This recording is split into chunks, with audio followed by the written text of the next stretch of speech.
Hello everyone, welcome to my live stream. My name is Denise Hutchins and I'm broadcasting to you from Studio Mikarts. Our charity of the month is Tower Hill Stables Animal Sanctuary, and you can help me help them by donating to our fundraiser here on Twitch, visiting their website, which I posted in the chat, or simply by watching my streams and bringing your friends, because I'll be making my own donation at the end of the month based on my unique viewers count.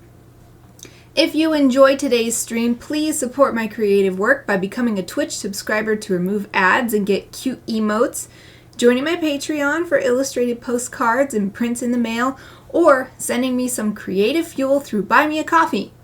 You can find links to all these in my Twitch About section. Thank you for supporting me.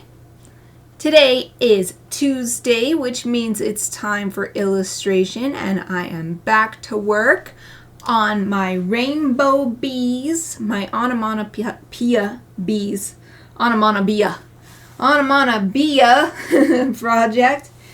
I have been working on adding wings to the flying bees. You can see I've added them to all the little ones, and we're just going bigger and bigger. Right here, I left off on this bee. It's been a couple weeks since I've worked on this project, so I hope I remember, but I did put these notes here in the title of this folder, so hopefully that will be enough for me to do the correct steps to get the same blurred wing effect.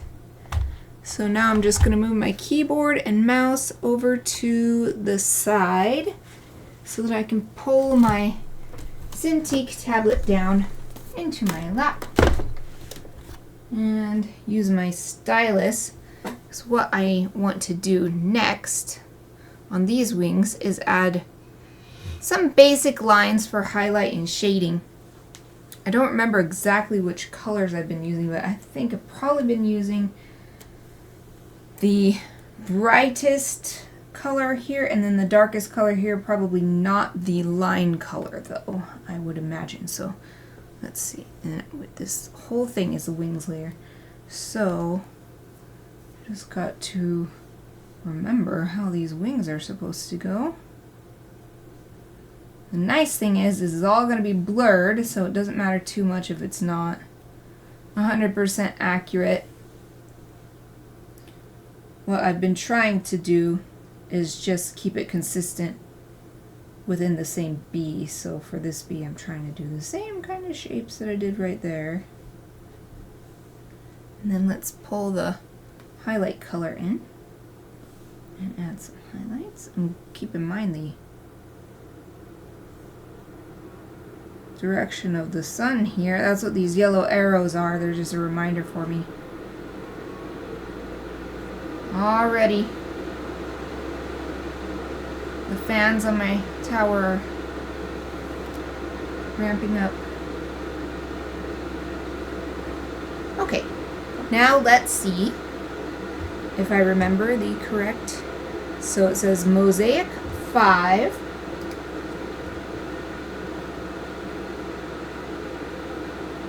Alright, Pixelate, Mosaic. Cell size 15, but what I have written there is 5, so let's put a 5 in there. Okay. And then blur gallery, spin blur 20. So filter, blur gallery, spin blur, and yeah, the default is 30, so we're going to put 20 in here. And remember, it takes so long sometimes. There it is. I'm just going to hit enter and see what that does. And while I'm waiting for it, I'm going to have a drink of water.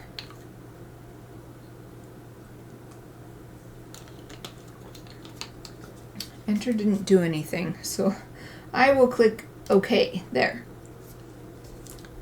See if that does the trick. Where's the blur effect?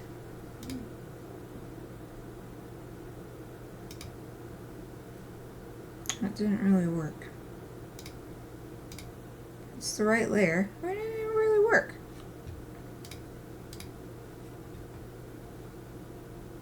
spin blur 20. I did exactly what I said.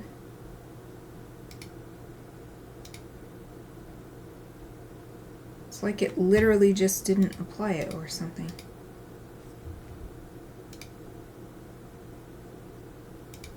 Okay, let's try it again. Blur gallery, spin blur.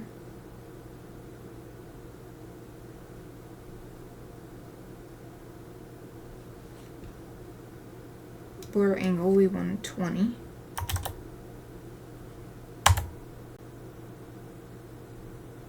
Alright, I think last time I didn't put that little degrees symbol, so maybe that was.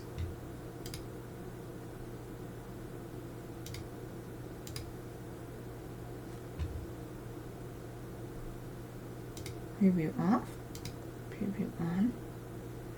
It's not doing anything. It's weird.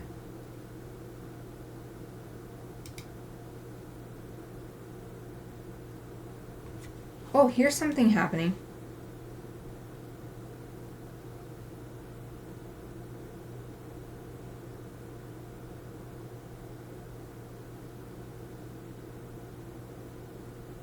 I could have missed it because I was drinking water last time, but I didn't see that box. It didn't do anything. It literally didn't change anything.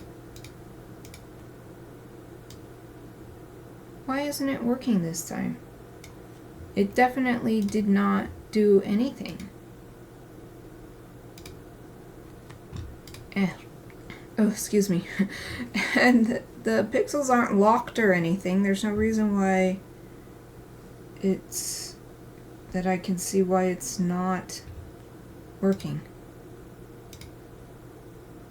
So maybe what I need to do, I'm going to take it back to before I did any of this, save it, and close Photoshop, and then we'll see if that helps, because Photoshop did just update when I opened it, so you can see my cool summer Mario and Friends wallpaper for a minute.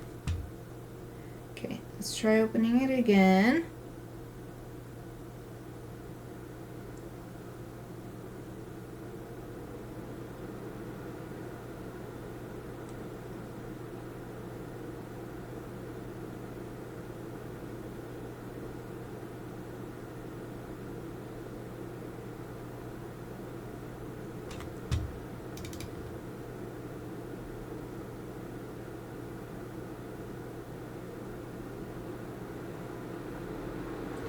Okay, let's try again.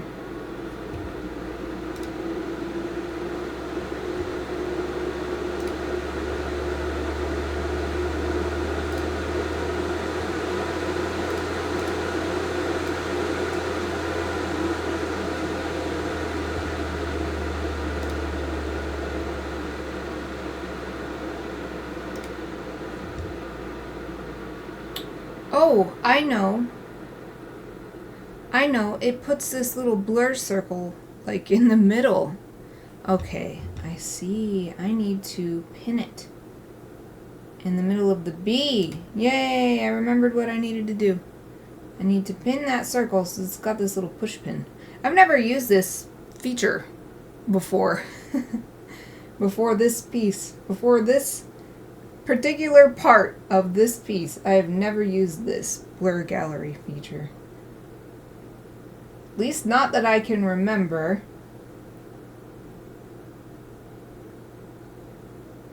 Hopefully I can get the wings all done during this stream and then I don't have to worry about this anymore. I don't have to worry about remembering this.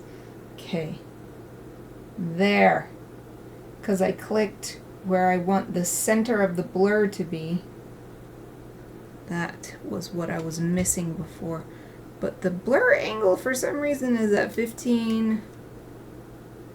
That's weird because when I opened this before it was at 30 and I never put it at 15. I was putting it at 20. Why? Okay.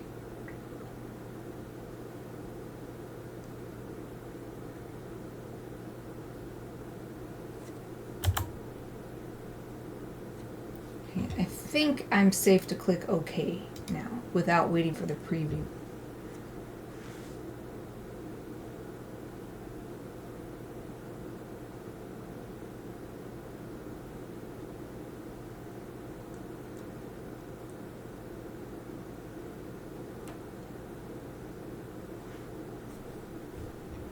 Oh, Sarah's here. Hello, Sarah.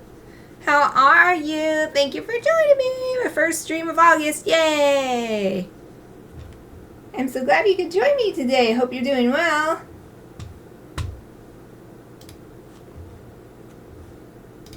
All right. Yay! Now I think I was also, yeah, I was setting the opacity at 75. That's the final step. Yeah, oh, look how cool that looks. I love that. This purple bee showing through under the green wing. That just looks so cool. Okay. Woohoo! We figured it out. So there was a step in here that I had not noted. But if I can get all these done today, then I don't need to note it for later. Holding a sleeping baby. Oh, he needs a diaper and feeding, but too precious to wake up. Well, sleep is also an important part of one's health and well-being, so yeah, you gotta pick which one is most important right now.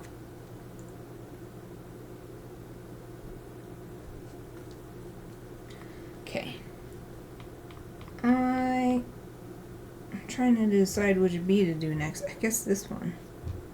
Unless there's one over here. Pretty sure I was just working small to big. So it would either be this one or this one. Aw. I guess that means you're doing fairly well, at least in this moment. Okay, gonna make a new layer and name it. Let's see, what's this called? Bee Right Edge. We're gonna name this the same. Bee Right Edge.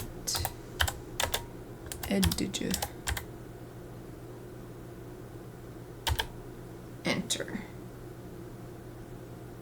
Oh, Pichu the Godslayer is here too. Hello! Thank you so much for stopping by with your lurk. Always welcome. Lurkers always welcome. Hope you have a great day, whatever you're doing. Okay. So, now I have this layer. I'm just going to zoom in and draw some basic wing shapes. This step has actually been a big relief because there's not as much pressure to be precise. I know all that pressure just comes from myself, but that's how it works. Pressure to be a certain way, it comes from myself. But certain pressure is worth it because then I feel happy about... Why is it? It's like stuck with Alt on or something. Dude, don't be stuck. What's going on here? Select this color. Why won't it? I don't know what is going on. Some of it is user error. Others is like, okay, what's going on? Why is it stuck on select mode? There we go. It's like my remote was stuck or something. I didn't physically see the button stuck down, but super weird. Okay, let's draw these wings. So I've been drawing these wings about the same length as the length of the body. With this bee, you can't see the full length, but it's probably about this, which means it needs to go fairly far out. Like, let's try to do about the same down here.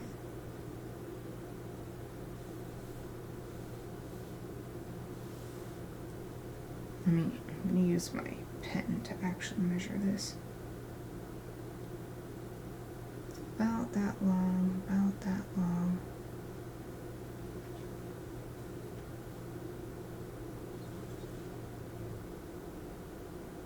Yeah, the bottom wing isn't long enough. Make it a little longer. Something resting on the keyboard. Not that I can see, But who knows, maybe there's a little bit of dust in there or something. That was super weird. I've never had that happen before. I'm glad it stopped. I pressed the button again and it stopped.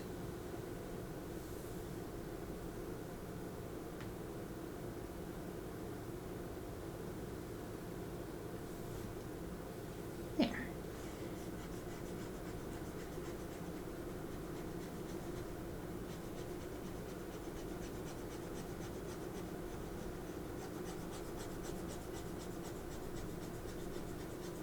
Another great thing about this is that if I miss little pixels coloring it in like this, it doesn't really matter because it's going to get all blurred and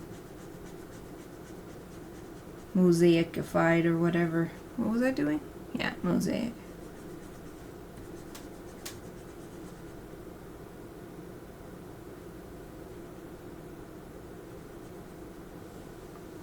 So it doesn't really matter that much. If I miss a little bit here and there, I'm trying to see, so maybe I want to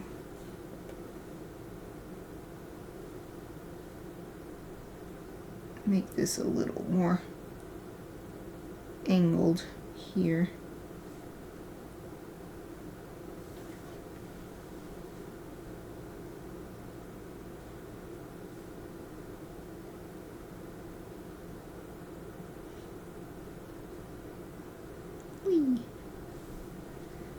Yeah.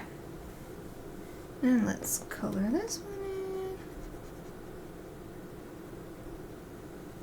This is going to have a nice impact on the layering of the bees, since they're not supposed to be seen as different sizes. If you were to line them up next to each other, they're different sizes because they're closer to the viewer or further away. At least that's the effect I'm going for, and so the wings really help with that, because then we can have layering.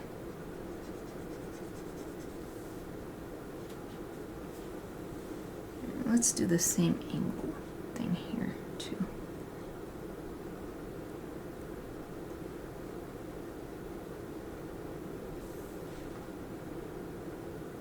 That's probably good. Now, copy the darkest color.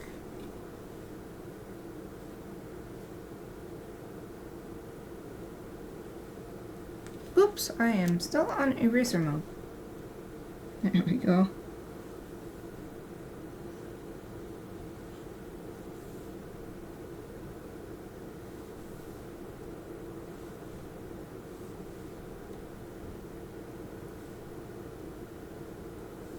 When we get to the bigger bees, I think I might get out my little reference sheet that I made. Maybe it won't make a difference, but maybe it will, being a little bit more accurate.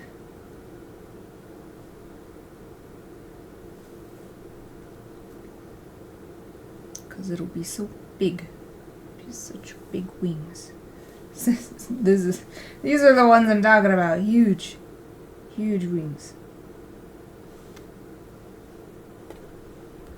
We'll see if this one is good enough for this size. Okay, I think this is the brightest color. Rainbow bees. Yep. This project always makes me so happy. It's my favorite stuff. Colorful stuff, animals, in Japanese and English, and there's going to be manga comic style elements in the end.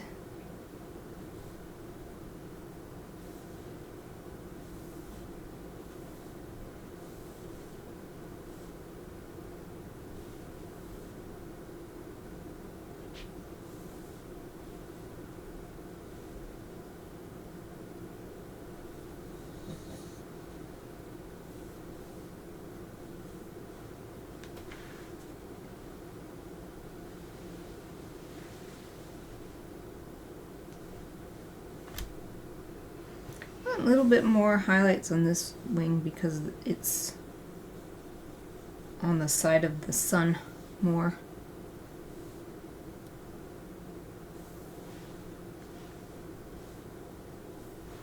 Okay, let's try. Let's try this one.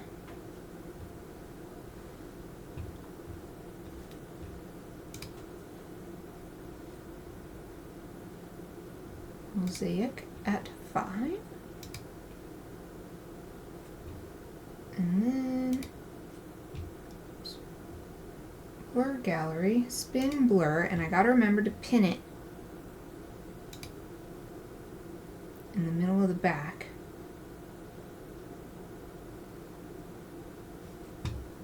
And now for some reason it's defaulting to 15, and before it defaulted to 30. Don't understand that, but whatever. And click OK.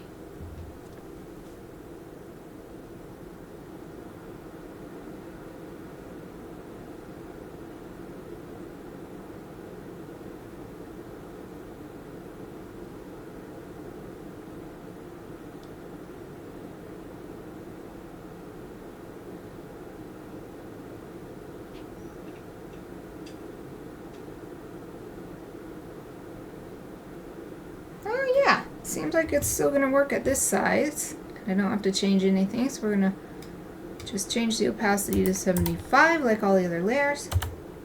Yay! So we've got that cool effect, just like on the other side of the image.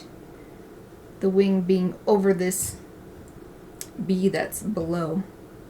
Let's see what it looks like overall.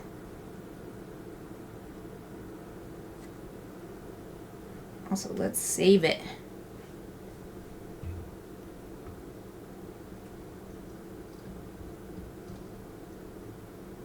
About right here is maybe a little bit too strong. Probably just because of the contrast of this bright color. So for that part, I'm just gonna take, I'll take my brush, put it on 50% opacity, put it on blend mode clear, and see if I can just, that takes too much away. Okay, and I'm gonna put it on a soft brush and 25% opacity. Maybe we'll make it bigger too. I just want to gently take away right here. Yeah. Because it's kind of standing out in not a good way. There's no reason to highlight this point on the bee. So I'm gonna pull that back a little bit. Yeah, that's better. Look like before. Yeah. And after, that's much better. Okay, good. So we'll save that. And move on to the next one, which I think this green one here.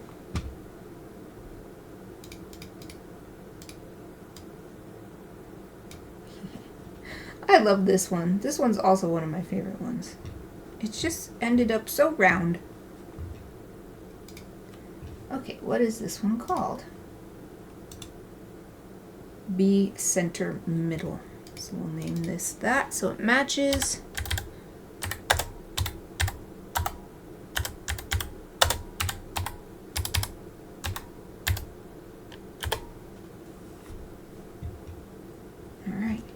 Now back to brush. Let's change the brush back to what it was.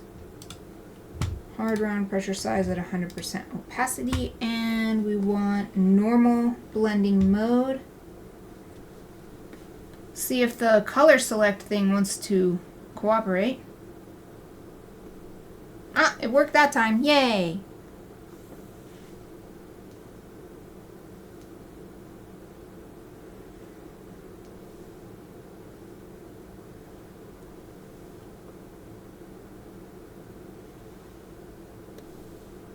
Well, this brush is still really big too. What about that? That angle's a little bit big. We want this to be a bit smaller.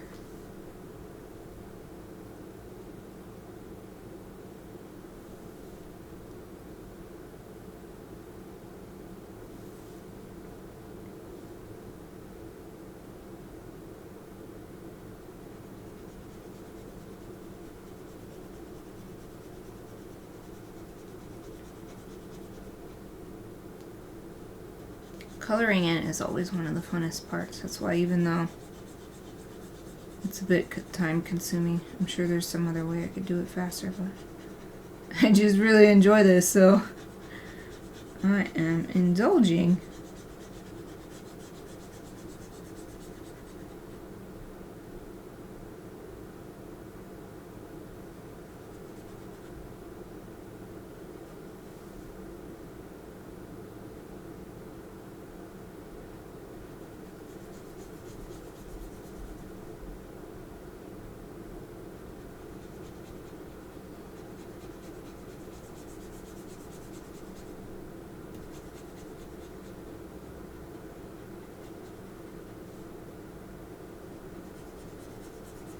My past self would have been sorely tempted to just copy paste one wing onto the other side, but me today realizes not only is that too perfectionistic, it's not necessarily even realistic. It's not naturalistic anyway, which is also a goal I have with these, is even though I'm creating rainbow bees, they still have this naturalistic base. And the wings will be different from side to side. Either they'll be in a slightly different position, or they'll be in a different angle, for the viewer would see one wing slightly differently than the other, and there might just be differences in the wing from side to side, because nobody is perfectly symmetrical. But I am trying to get, you know, about the same size, about the same angle. So right now I'm using my stylus to check. Okay, they're about the same length, but it looks like the one on the left is a little bit thicker. So I'm going to check that. Well, it's actually not bad. It's not bad. So maybe what I need is just a little bit more refinement on this part.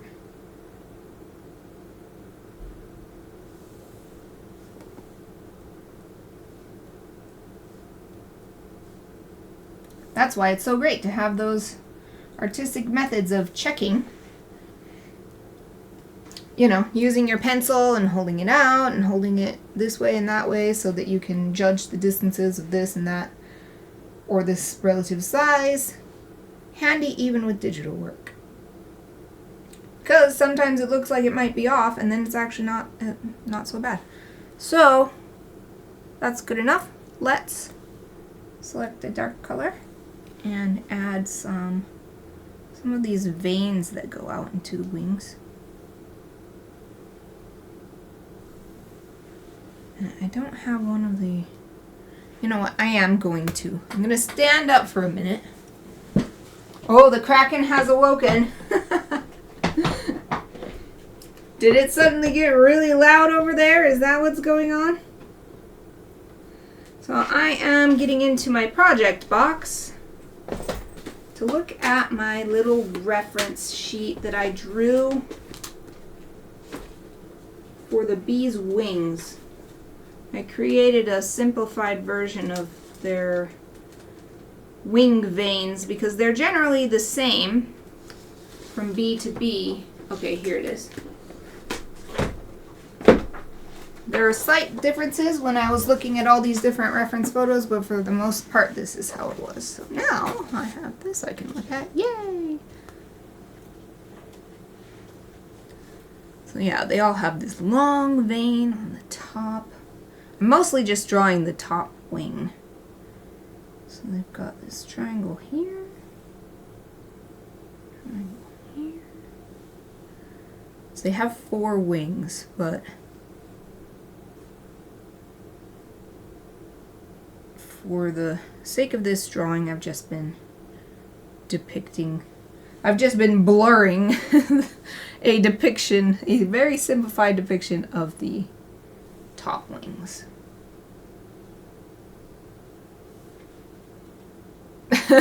Yeah, he has every right. Makes total sense. No one could blame him.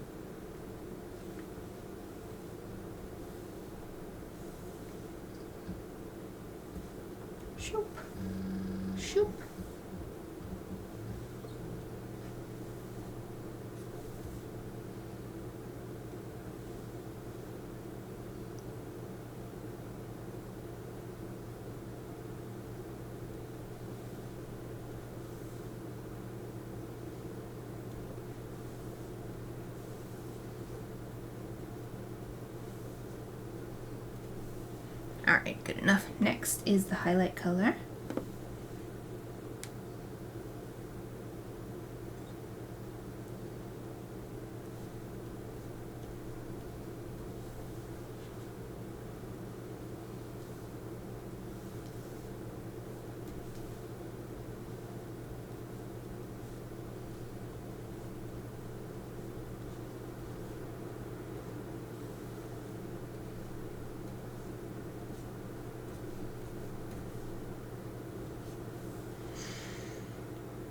Okay, let's put this through the steps to become fun, exciting, blurry wings. Pixelate, mosaic, 5, and then blur gallery, spin blur, and we gotta put the pin here. Yep, and then we're going to change this angle to 20.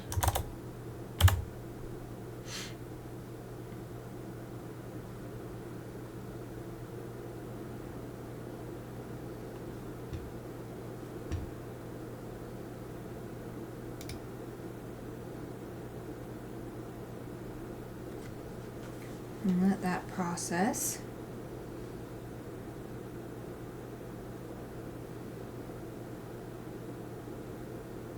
While I'm waiting, I'm looking around at the other bees, and I think I'll go through some of these and erase a bit like I did on that purple bee right before this one, because I'm seeing that same effect. It didn't bother me as much until the purple bee, but now that I see it, I want to attend to it on the other bees as well. Yeah, this one's having the same thing. So it's basically on the side with the shadow, it's too much contrast.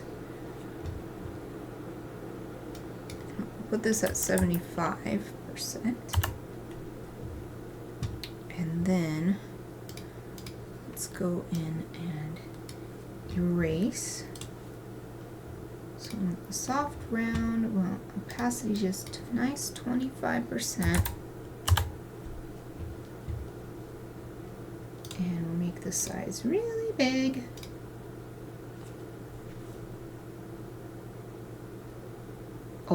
Right, and I need it to be on, I knew there was one more thing, it needs to be on clear blending mode.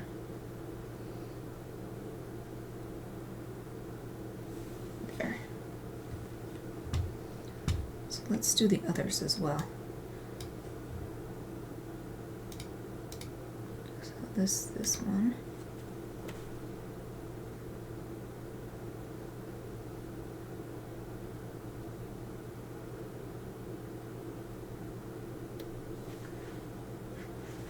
Still a bit strong. The corners too. And what else? I think this one I was seeing it as well. That's the first one I did.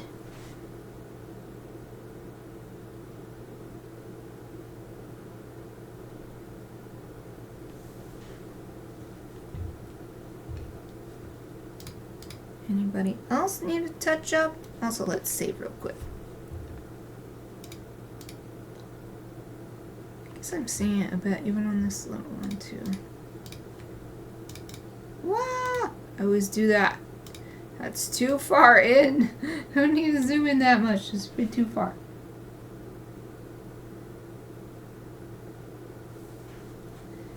That one is good now. This one. This one's alright because it's facing in a way that the sun would be hitting it from behind, so the shadow area is on the top, so it's not really causing a problem. Which one is this? Oh, that one. Guess we've got it. This one's not too bad, but I can still kind of see it. Still kind of see the effects. Let's lighten it up a little bit.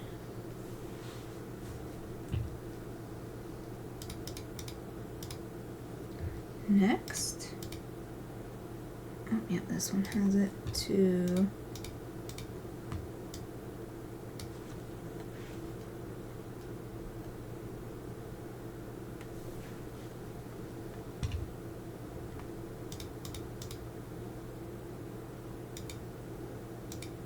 That one I already took care of. This one was the first one I did, and I did that one already too. So let's save. So now we just have another step that we're doing, but again, I've got 3 hours today. Well, 2.5 hours now, but I have scheduled 3 hours of work on this today, minus breaks, but I have a lot of hope that I can finish these wings up and I won't have to make note of that for tomorrow. To remember all these little things like pin the blur in the middle of the bee and stuff. We should just get it done today and then we don't have to do it anymore. Okay.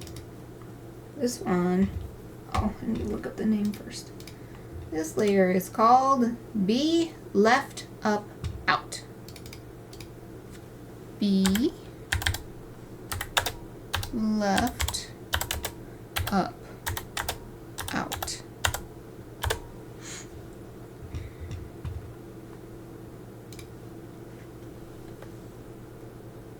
Base color and draw the wing.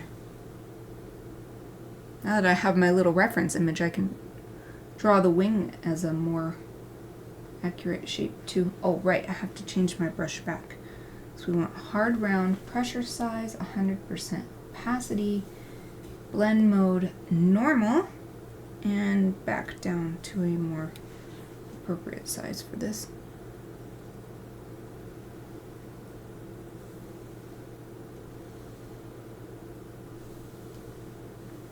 I think we need these to be longer. About the same length as the body, give or take, but it's even longer than my stylus. So yeah, these gotta be longer. Longer. There we go.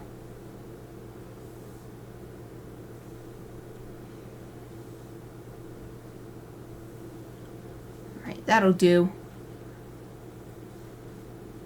And next is the bottom part.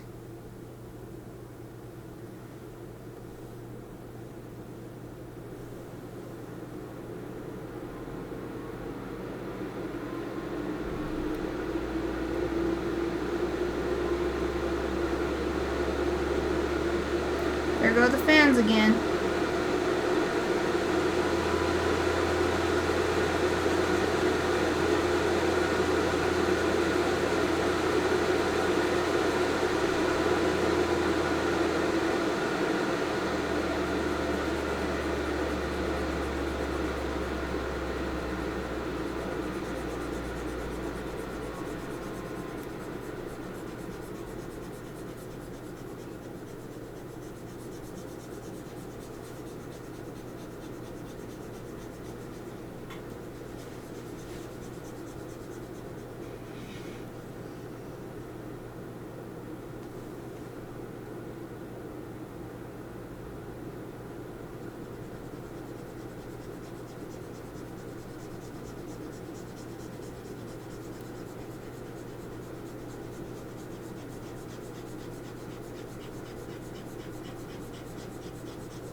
Dark color and adding in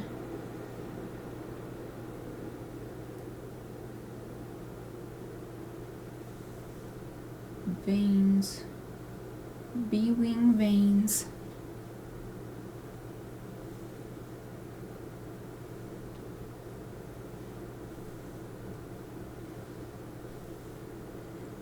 This is now the biggest bee that I've done for adding the wings, so I'm trying to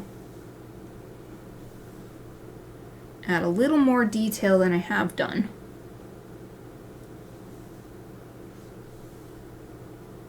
since more might be retained when I put the different effects on.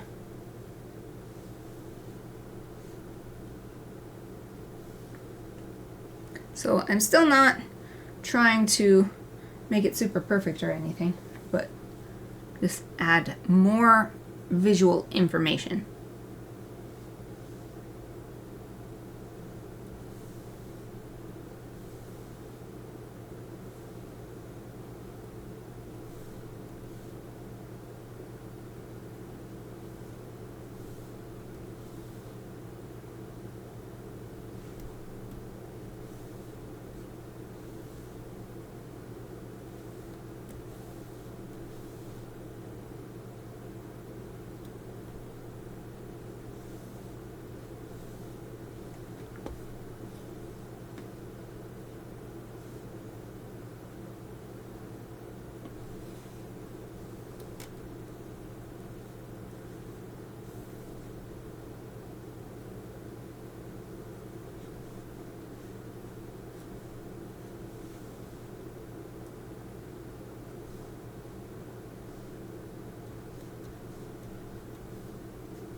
Okay, filter time.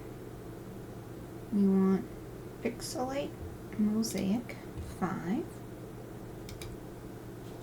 and then blur gallery, spin blur,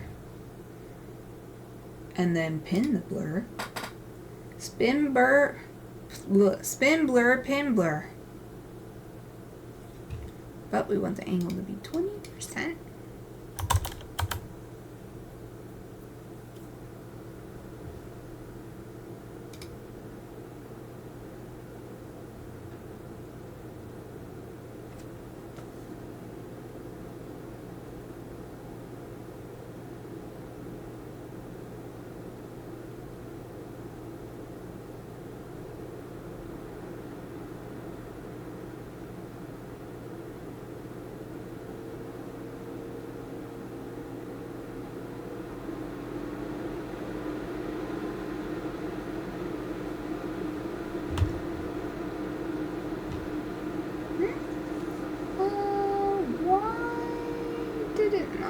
All the way to the tips of the wings.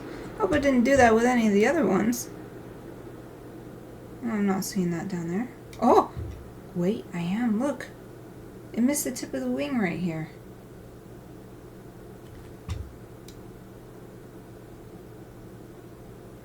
I guess I have to wait for that preview thing so that I can adjust the circle. The other ones have been small enough that they've fit within the circle, except for right here. Look at that. Didn't notice that before, but it's so obvious here. Okay, let's try again. I am learning a lot about this spin blur filter. Never used it before.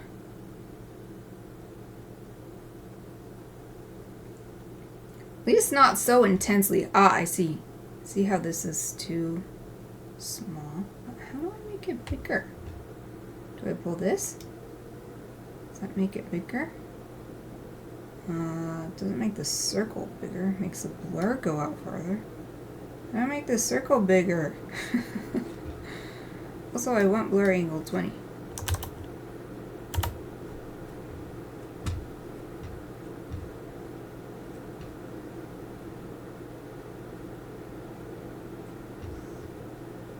What's this do? Just make it bigger. Oh, nope. It makes the wings go out way farther. I don't like that. Maybe I should make the blur angle bigger. But I chose this based on what I was seeing in reference photos of bees flying, so not just of bees flying, but of these particular bees. So how do I Because it keeps making this, but I just want to pull it out. Oh, I can. Okay, sweet. It made me think that maybe I couldn't pull it out because it has that turny cursor. Turny arrow cursor, but it lets you pull it out, so that's good.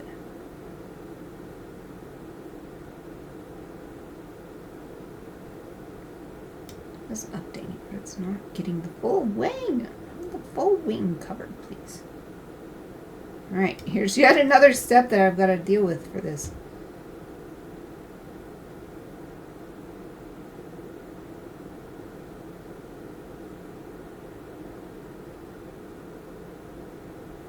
Well, this is probably good. And click OK. I'm going to have to go back down to that other one and just sort of erase that little tip of wing that didn't make it. But I'll finish this layer first.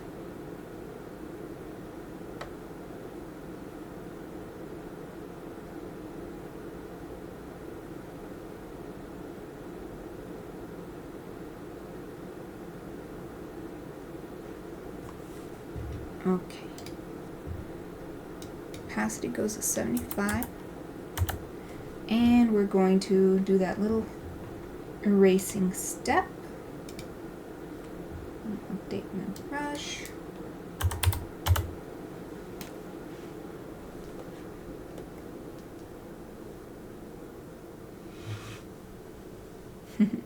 You heard that big sigh, that was Aoife. She's in the top puppy cam. You can kind of see her front legs and chest.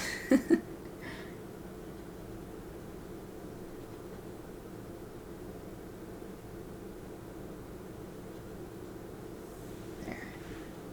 That's good. Wow, it really colors this bit of flower. And here we've got two blurred wings covering each other. Okay, so that's good. Let's go back down to this one. I'm gonna have to do a little touch-up work here. But it's great because it's the same thing that I'll use this soft brush on 25% opacity. And this wing I must have made a little bit longer than the other wing because I don't see anything over here like that. Interesting. Okay, so let's zoom out. Take a look at what the newest edition looks like. I think that's good. Really helps show that that bee is supposed to be underneath the blue one next to it, because it's almost completely covered by the wing. And erasing that bit by the body on the shaded side worked really nicely. So we just have the sort of middle biggie one, and then these two really giant ones, I think, because we've got this one, this one. This one already had wings drawn because it's landed. This one is good. All the bees in the middle now have wings, either closed or in flight. All the bees on the left, except for the purple and the giant one. So yeah, woohoo! Okay, let's keep going. This one is named Bee Left Bottom Edge. Bee Left Bottom Edge. Okay. Zooming in. This one's going to be interesting because the wings are only partially in the scene anyway.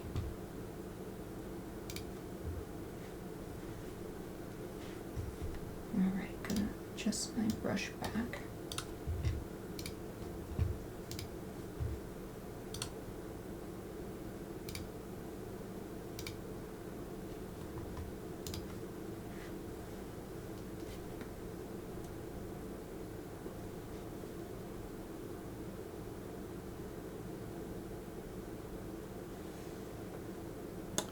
dang it.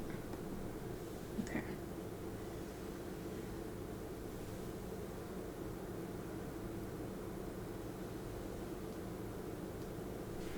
So I gotta guess at what the size of the bee is, but it's definitely gotta be at least as long as my stylus. This can come out farther.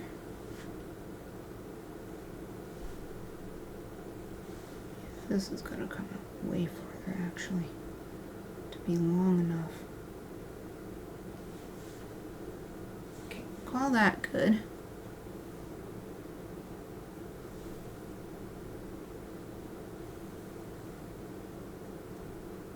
So we'll just color it all the way in.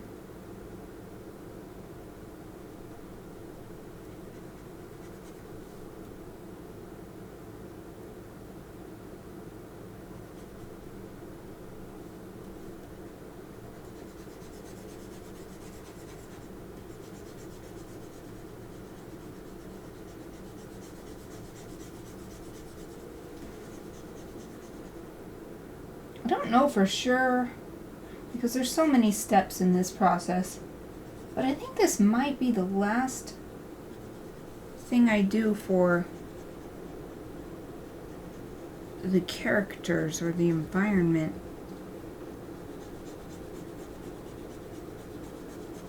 I was thinking of updating the background, but as I've worked, I actually really like how it looks. With everything else, I don't really feel the need to update it. And I had been considering adding some copies of the flowers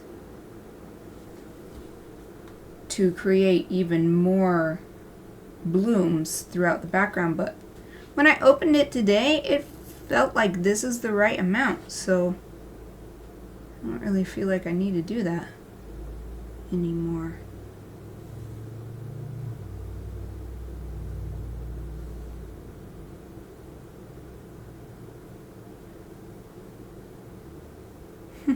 Feels like I'm drawing bat wings, but it's still supposed to be this bee.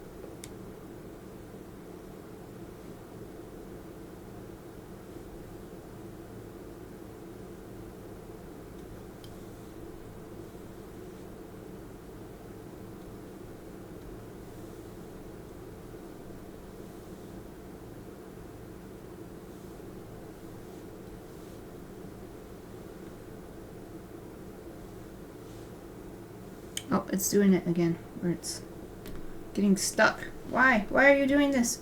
You never did this before. It's getting stuck on color select mode. There we go. Ooh, so weird.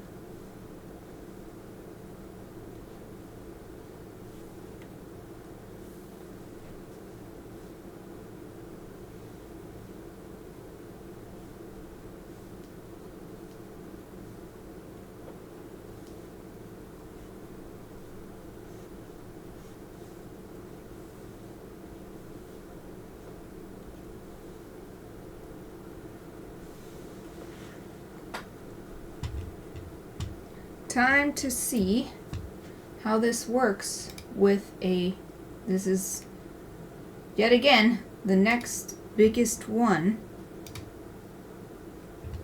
See if we need to adjust anything like we had to last time. I mean, we'll definitely have to adjust that circle because it resets every time I do this.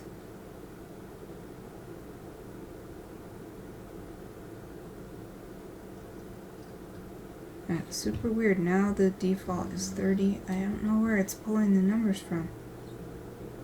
Maybe it's because of where I'm putting the pin and then that makes it change.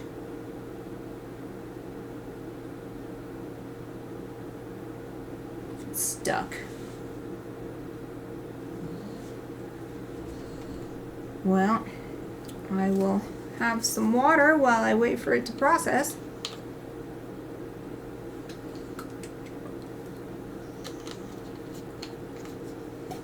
It's almost break time, but there's at least enough time to finish these wings if it can manage it.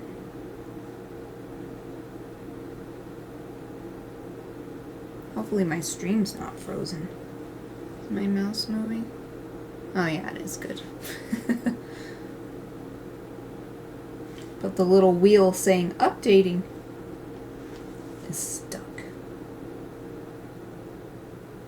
Come on, computer, you can do it.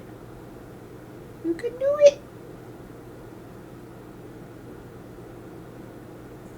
It is a lot more pixels than it's had to deal with than before.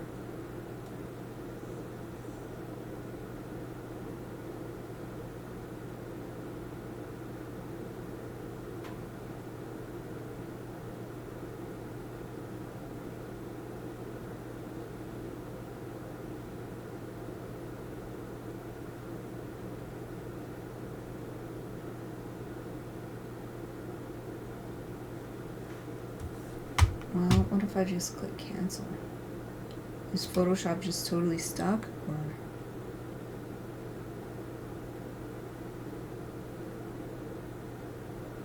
Okay, it's going.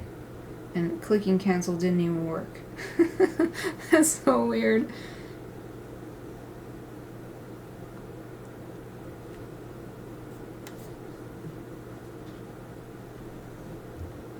But that blur angle did change. It changed to 15%. But it still doesn't seem to have actually pinned it where I told it to. Click here, please. Pin it right here. Pin it at the edge. Thank you so much. Now, let's draw this circle out so that all of the wings are getting blurred. Whoa, I didn't know it made it an oval. Interesting. I thought it would just make it a circle.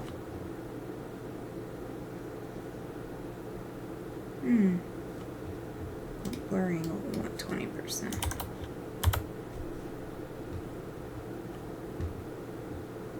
What's this? Little square. I pull this. Oh.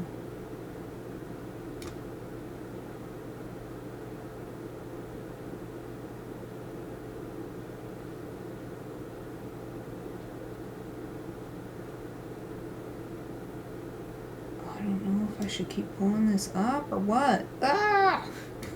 It's hard to choose because it's not a circle. I thought pulling this out would pull it out in all directions, but nope.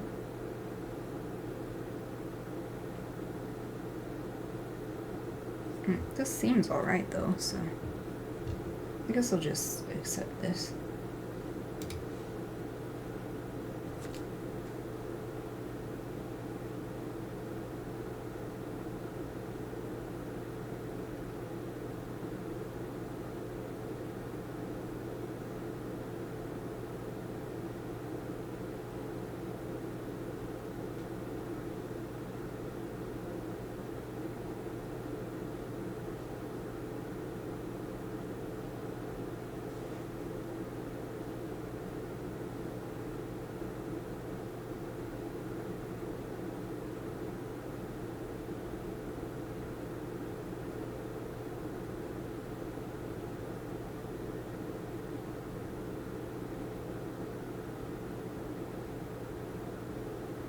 Dang. I wonder how it's gonna handle these big bees. We're gonna be sitting here for the whole stream, rest of the stream, waiting for it to process the blur effect. Alright, let's do a little bit of erasing. Oh wait, I wanted 25. No? Oh, but I think I'm gonna have to... Oh good. It doesn't change the opacity if I change the brush type. Sweet. And I'm going to make it a very big brush. And... Right, I have a shortcut for that. Blend mode to clear. I actually kind of feel like doing it on both sides for this one.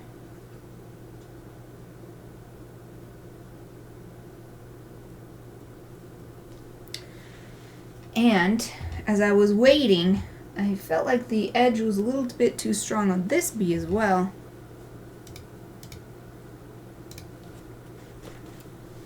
Make this smaller for this one though. Soften up this edge too. I guess while I'm at it, I should look around and see if anybody else looks like they... Like maybe this one, actually.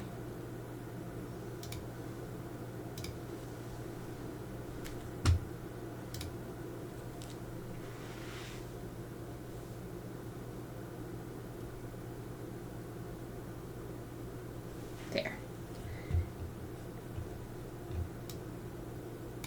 Let's look at everybody else too. These guys look alright.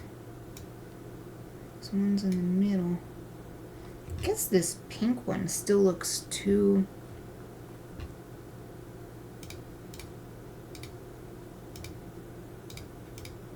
Where is the pink one? This one. It's still too strong right here.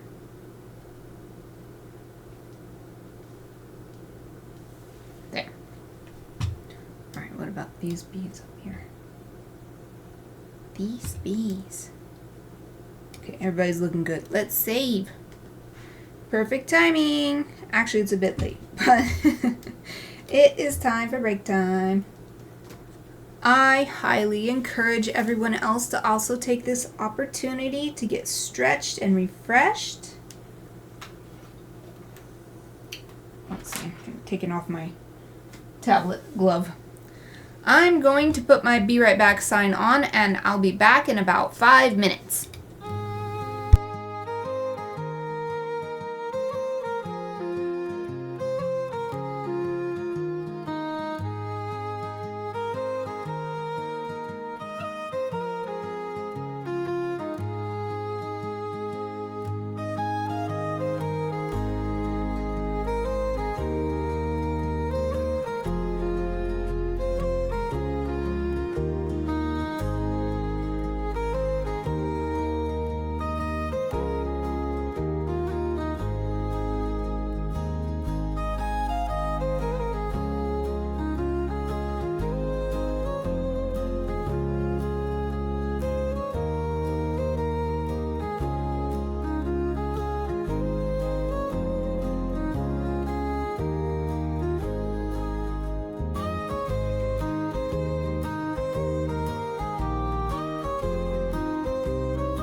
everyone, I'm back. I hope you had a great break. I enjoyed a delicious nectarine, and I don't know if it was visible on the camera, but I cut some pieces off of it for Chappie and Aoife. Aoife down here because she didn't hear me upstairs chopping up the nectarine. I am revitalized. So now we just have 2 more. These really big bees. And we'll see how the computer handles it. I think this blue one is the tiniest bit smaller than the pink one. So we're going to go with that one first. B, big left.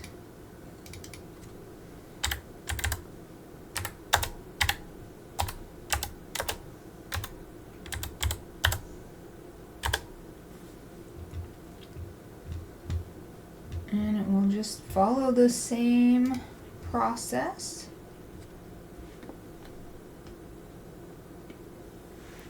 Drawing the wings on and then putting some filters on.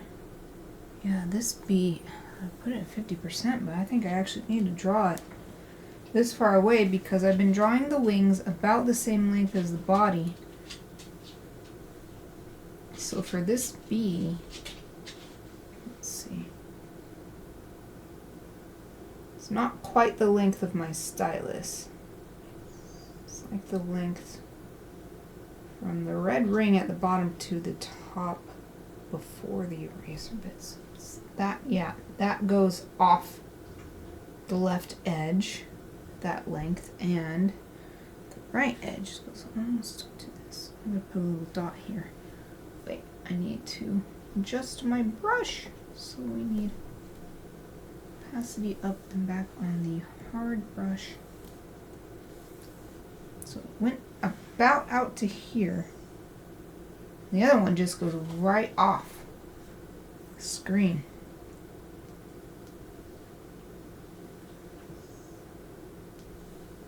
Oh no, that is too quick. It's more like that, I think.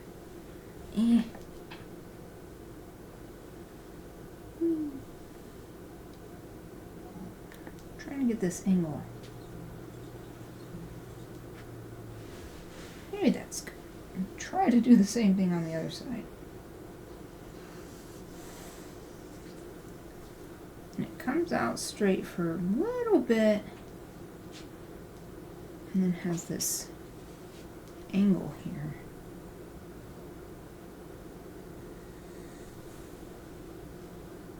It comes down and it's all frilly on the edge.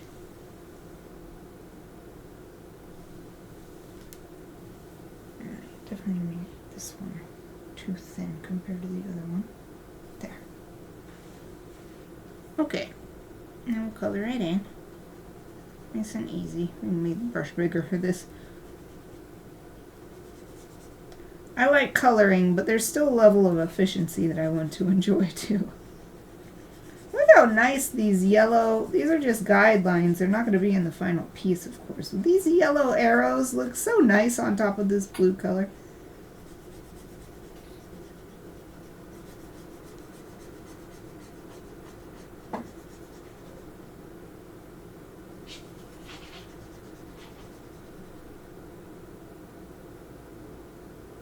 It is going to be so cool to see what this looks like printed because you have way more colors available to you when you're working with light. So when you're working on a screen, you're working with light. When you're printing, in my case, I have a 6-color printer. And so I can only get the color combinations that come from that. And it's pigment, not light. So it's different, and so the colors will come out slightly different from this. But instead of that being a frustration, that's actually really exciting for me to see what it looks like, since I'm going to be printing these in the end for Patreon members as their next batch of rewards.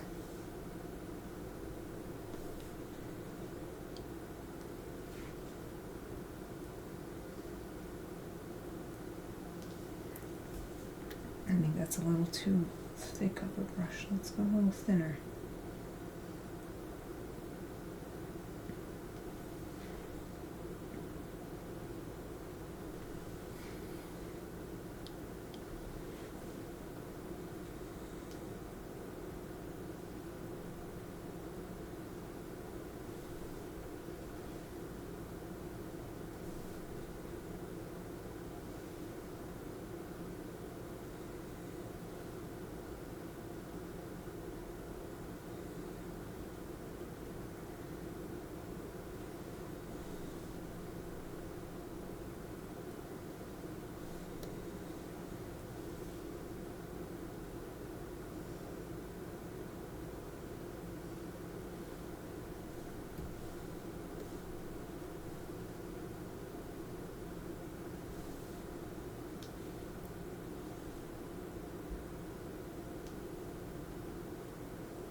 Getting confused.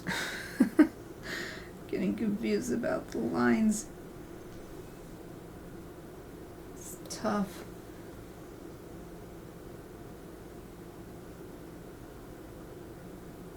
So there's 1, 2, and then it comes out like that.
Okay, let's try the filter, see what it looks like on this big one, and see if the computer can handle it. Ugh.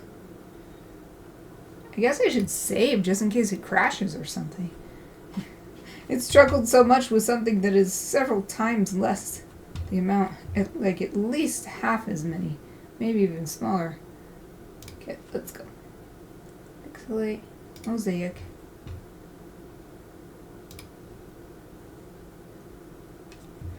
So big, I wonder, it doesn't seem to have made a difference. I think I might actually need to up that. Yeah, it did do something, but oops, wrong way. Let's actually increase it for this one just because it's so much bigger. So what is 15 like? Yeah, that's closer to what we were doing for the small one. So let's try 15. See what it looks like with the blur filter.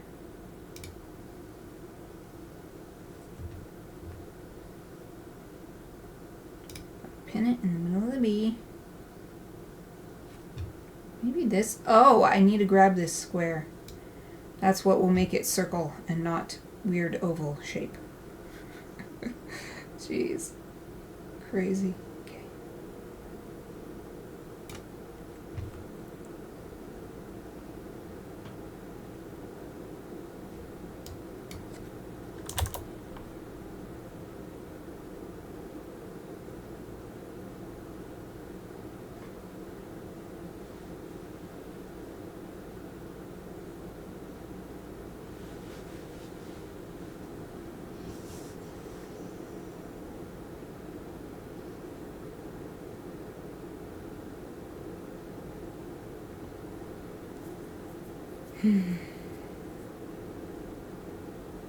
These lines have been getting more and more pronounced with each B. I'm not sure I like it. I wonder if it's because the mosaic isn't strong enough or if it's just because I've been adding more details. So we've got the same lines here on these others. This one too. When I see it on this main B right here, I don't really like that. Don't like how it's got these straight, evenly spaced lines. So let's cancel this. We're going to, so it's coming from these ones.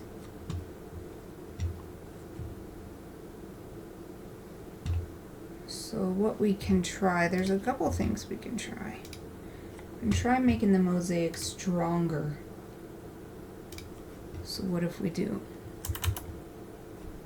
really strong, 30, and then see what the filter looks like.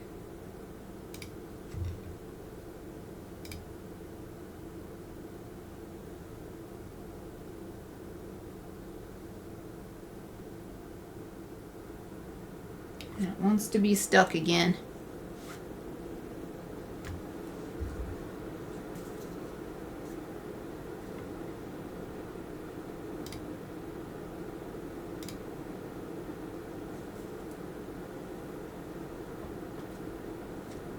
There we go. And there's that square. The square is what blurs it all. I feel like that helped a bit, but not enough. Let's cancel. I think what I've got to do is actually erase those lines that are going in the same direction as the blur.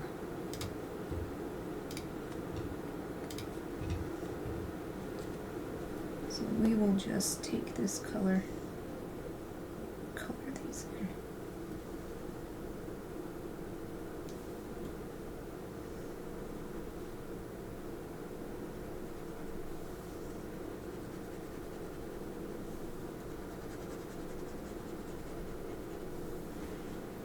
Now let's see if that fixes it. I did still like having these stronger mosaic to start.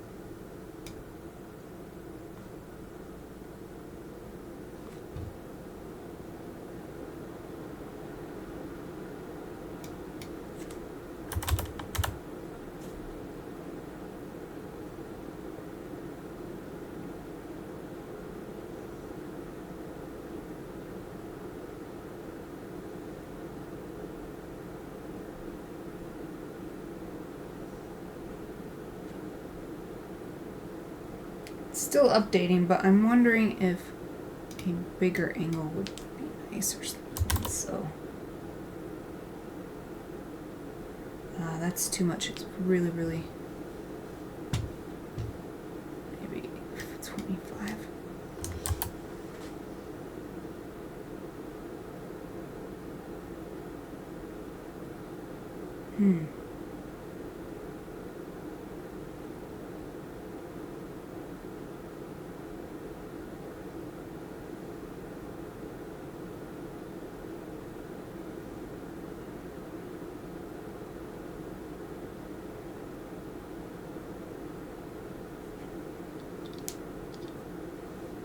Something about it doesn't sit well with me. Maybe I do need a stronger mosaic effect first.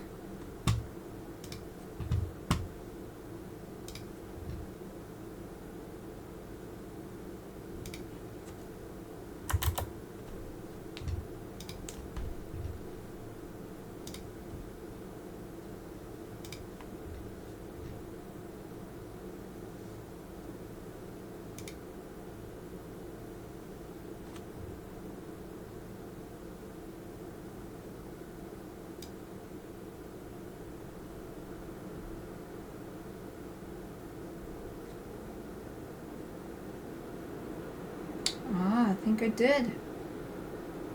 Because I like this better. Put it on 20.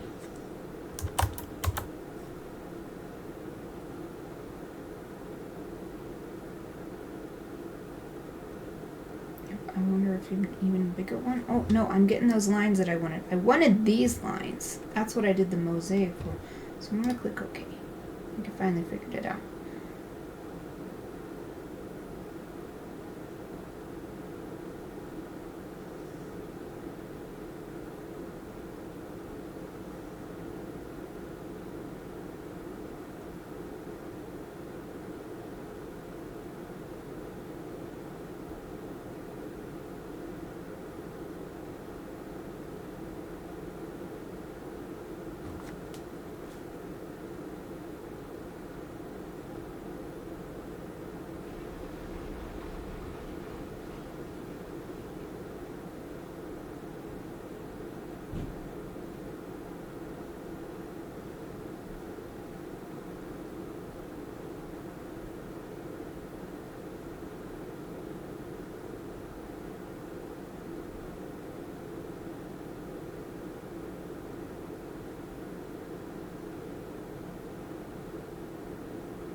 And you can tell how much more it has to process by how long it's taking to do it.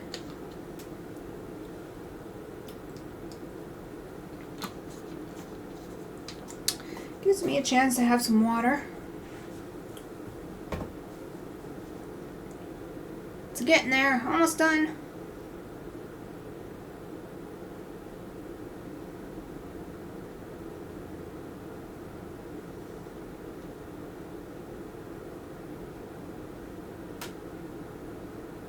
Man, almost is ending up being what I said, that it's going to take the whole rest of the stream. And that's still way more than what's actually taking, but it's been almost half an hour. Okay, so now we can put this at 75 opacity and do a little erasing.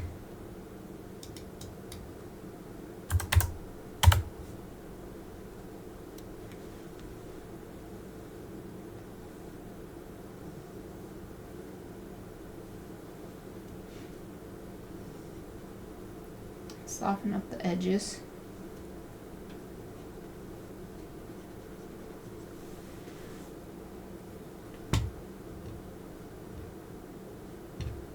$75 actually seems like maybe too much though. Did I erase too much?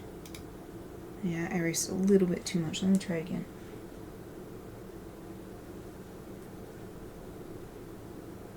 Maybe I do need to make this smaller.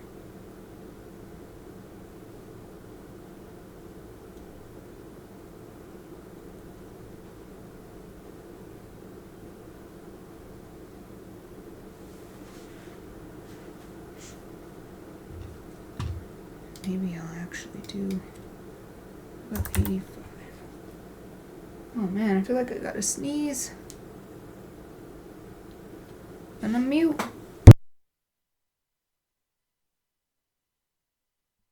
Oh, excuse me. I did sneeze. I've been sneezing a lot recently. I've been having a lot of really minor but persistent respiratory illness symptoms. So it's really annoying because it's so low grade that I haven't been needing to take medicine or anything, but it's just a tiny bit disruptive, and it's just a little bit, but it's like all day for over 2 weeks now.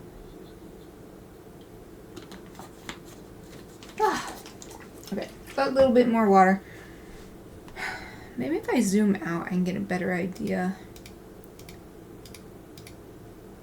So this is with a 85. It definitely seems more competitive with these other ones. But I almost feel like I need to turn these ones down.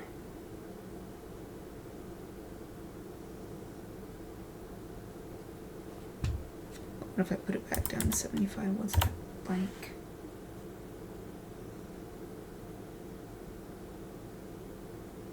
There are the bees underneath these wings that are getting obscured. So maybe what I really need to try is taking these down further. So do that at 65. That one still seems really strong.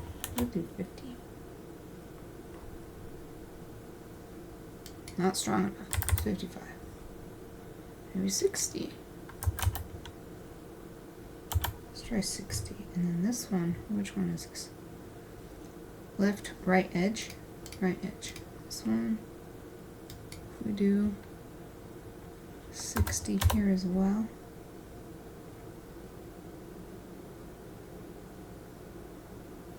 Okay, and then left, up, out. Okay, that's this one. Do 60 here.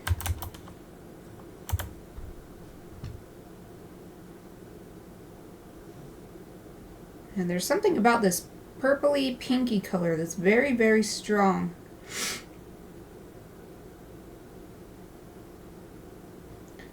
It's probably because it's on a green background. Because the green wings don't feel like they need adjustment. At least not down. And the green background is a complementary color to reddish colors. Which means that it makes each other stronger visually. So what did I end up with? I ended up with a 75. I feel like actually this isn't bad. I think what was bugging me, is that these were so strong.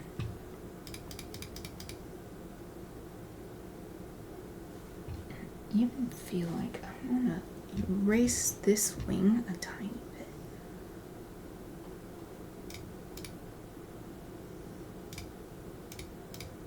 It just seems so strong on the left side compared to the right side.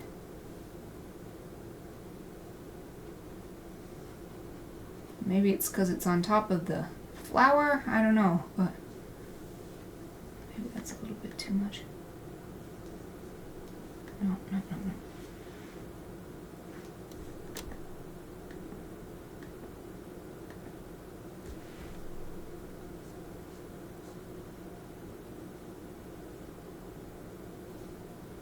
Oh, that's too, that's way too big. It's way too big.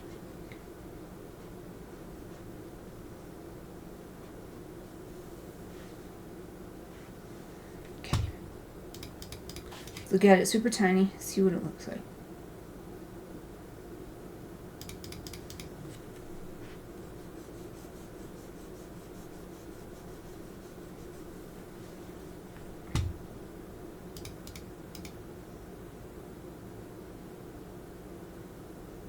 It's definitely an improvement. We'll leave it there for now. Let's go to the final bee. I don't even have to look up the name. It's gonna be Big Right.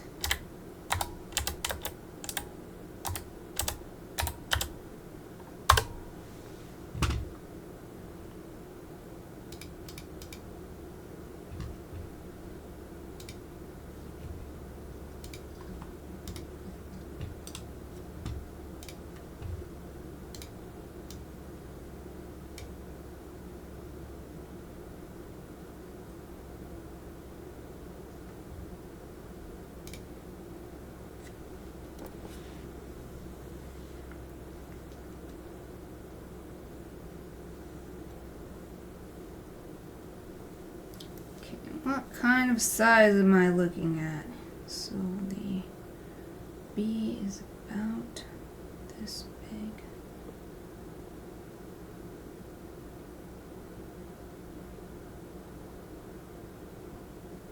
So that goes out. Once again, let me double check. Okay, that goes from the end to that point. Yep, the wings will go off the page for this one. I'm using my stylus to measure physically using the stylus, not digitally. So, just try drawing a wing shape. And though it's harder when it's not fully visible.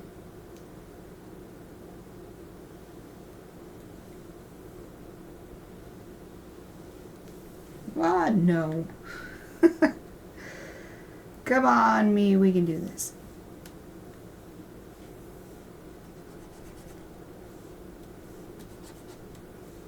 No, no, no, no. I want a bigger brush, please. Thank you. So, learning from those other bees that I just adjusted, I'll probably need to make bespoke adjustments to these wings because it's red.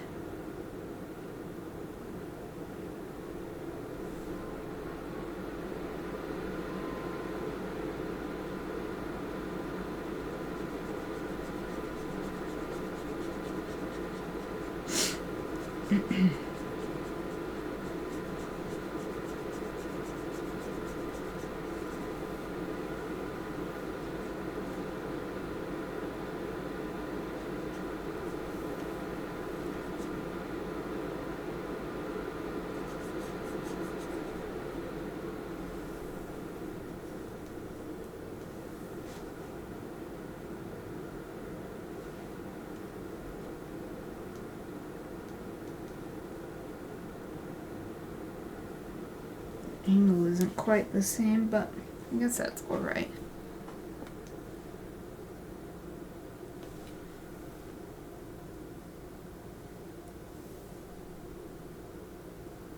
And I gotta remember not to draw those lines that coincide with the angle of the blur.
Alright, now I'm gonna remember I did 30. Oh good, I don't have to change this one. This one remembers. For some reason the blur tool does not remember. Which means I need to. Okay, so we're gonna pin the circle in the middle of the back, pull this square so that the wings are completely encompassed. Change the angle to 20%. 20 degrees, not percent. And I think that's all I had to do with this, and then click OK.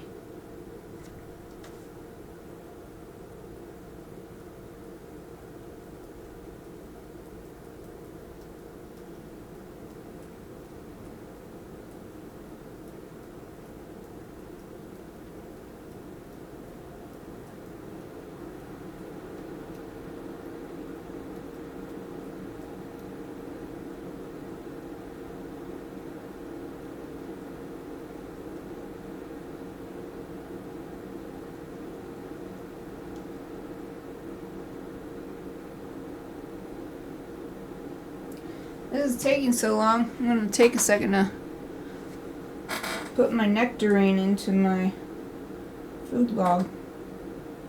Log my food out every day because I like to keep track of my calories and my macronutrients. Got 146 grams of nectarine. Yummy!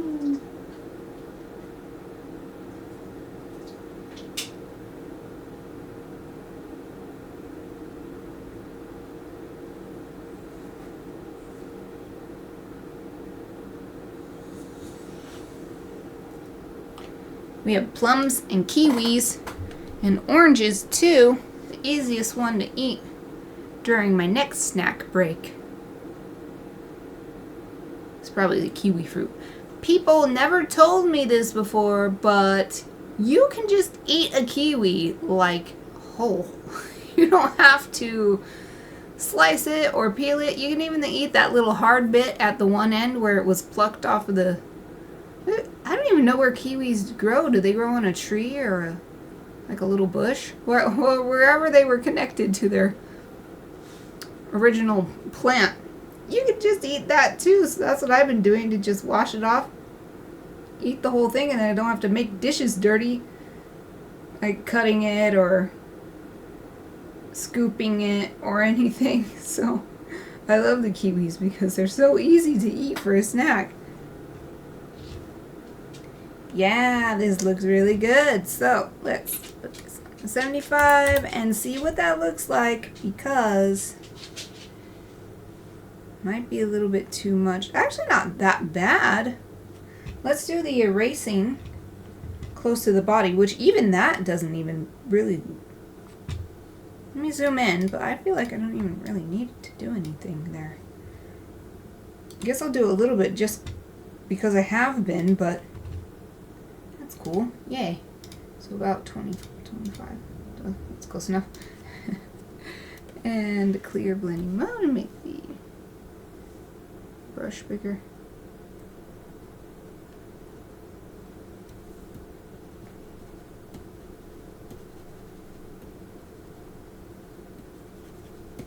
Yeah, I don't even really need to do much of that. Okay, sweet.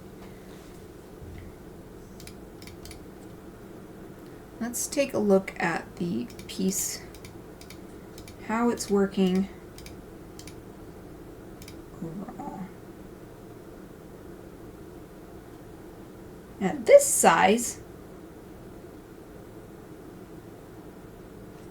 the red wings aren't as bad as I thought they'd be. And maybe it would help to bring them down a tiny bit. Let's try 5% down. 5% less opaque. What was that before? Yeah, you can barely tell the difference at 1% size.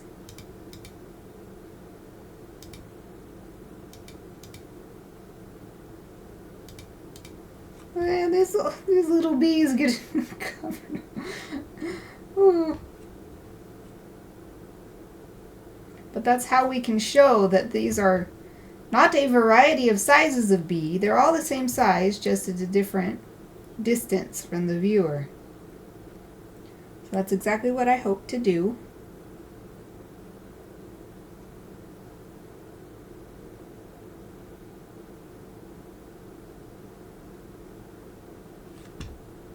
Look at it one more time. Real tiny, 1%. It does feel like the red wings are stronger, but it feels like the red is stronger. And it's got to be because it's on the green, because the blue is an analog. I think it's called analogous color because it's next to each other on the color wheel. So they harmonize more. So I'm going to leave it like this. I like the 70. I'm going to keep it at the 70%. So let's save. Oh my gosh, I don't know what I'm going to work on next, because I think that was the last thing, and I had been considering doing more to the background, but I kind of like it as it is.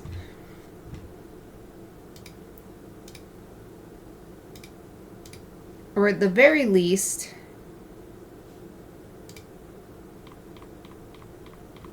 Where's my background layer? Is it in here?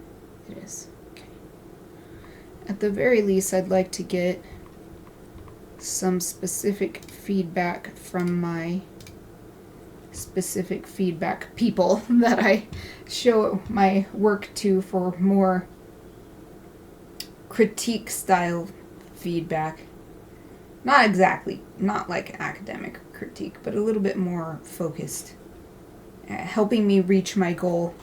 Identifying any areas where something could change in order to better reach my goal.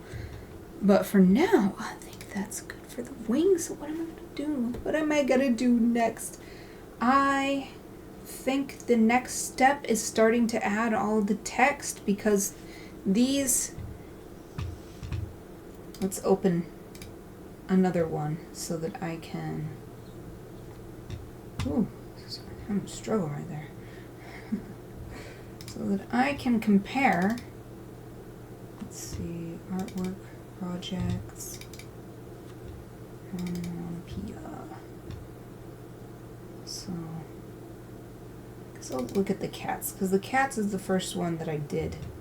So it's nice to look at it because I can make sure that everything matches from beginning to end in this series. So, full-size final image. Actually, let's look at the Photoshop file in case I need to see the layers. Okay, so you can see the stuff that's missing. I need these text bubbles with the English and the Japanese. And I've got all these lovely background text strings, we'll call them, floating around, filling the scene. And then less obvious as at the very end, I put this pattern overlay to give it a little texture for the digital version. You can't really tell the pattern overlay as much when it's printed, but you can see it makes a huge difference on the digital version. But that is literally the last thing I do. So I'm not sure if I want to do the text strings first or the bubbles first. I would like the strings to just exist on their own and not be affected by the text bubbles. So I think I'll do those first. And since I do have this open, I think I was calling it sound effects, SFX. Yeah, SFX. So we're going to create a new folder to house this. SFX, sound effects.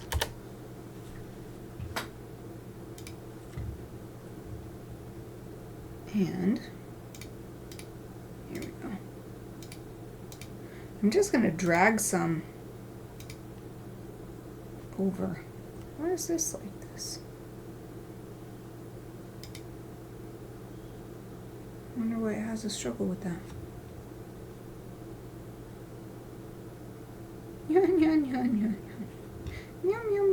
Okay, I'm going to bring these ones that have lots of letters.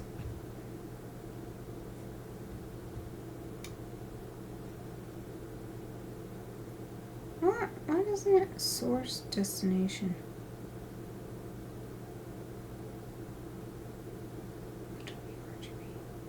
Oh, the source is not. Yeah, I do.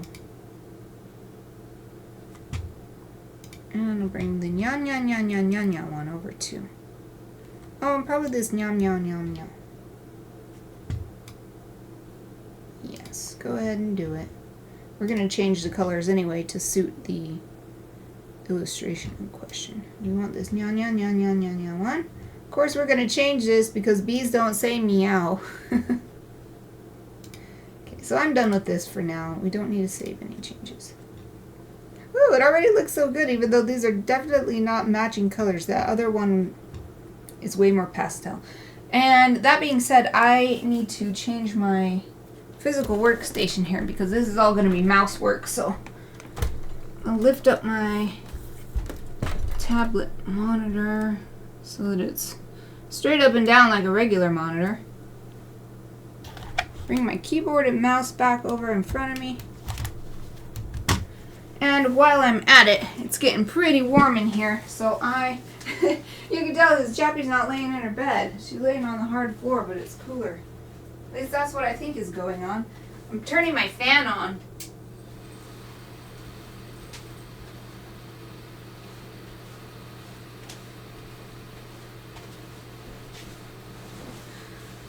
Whew. Let's drink some more water too. Dang, just adding these manga style letters into the scene. Even though the color needs to be changed and the actual content of the letters need to be changed, it totally changes the illustration.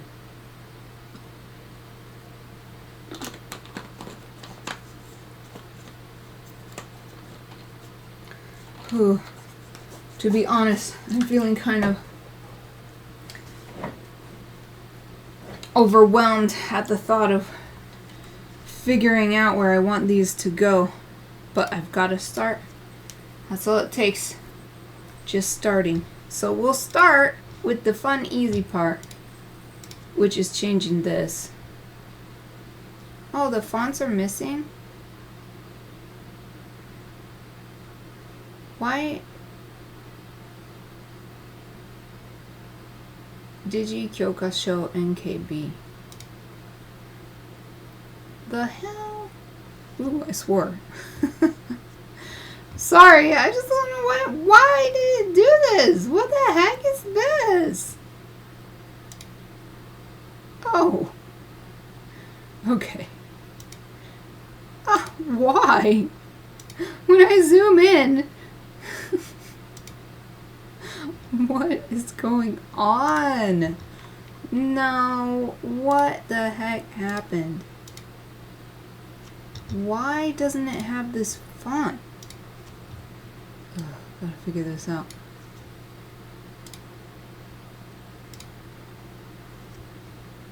Here it is. Wait, where is it? It's gone. Bold. Here's UD Digikyokasho. Let's see. UD Digikyokasho NKB. It's true, it's gone. The bold one is gone. Why? Where did it go?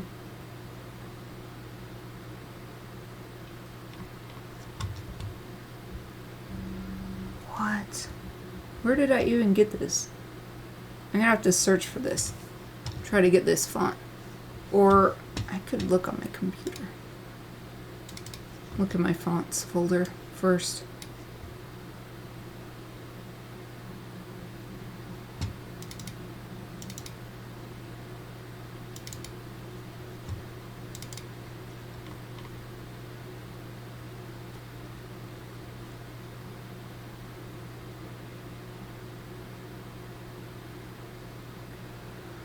I'm not seeing it.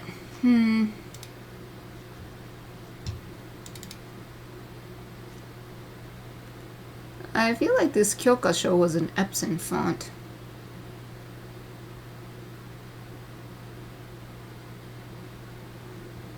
Not seeing it in my 10,000 fonts that I licensed a million years ago.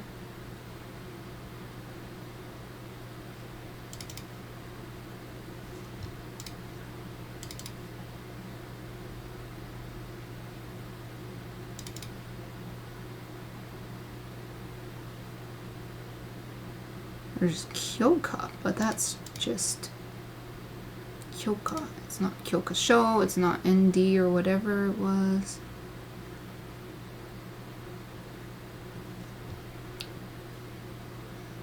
Okay, I'm just gonna search on Google. What is it called? UD Digi 교과서 NKB font.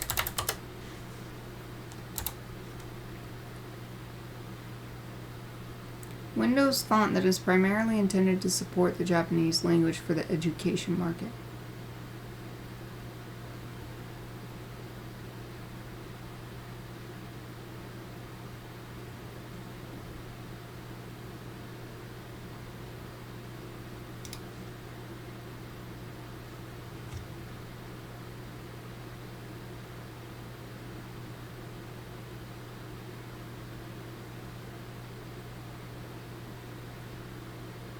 Apparently it was a Windows font, but I guess since the last time I created one of these illustrations, they eliminated the specific one that I was using.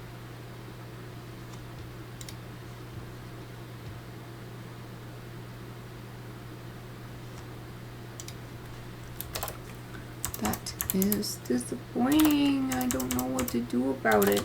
B stands for bold.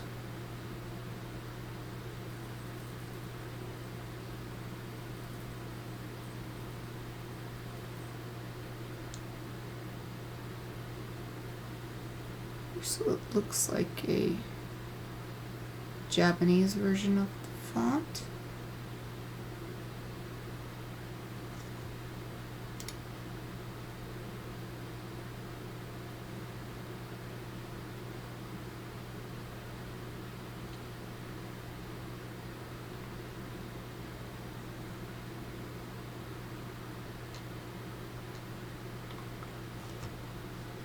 I thought this site had it, but it is just searching.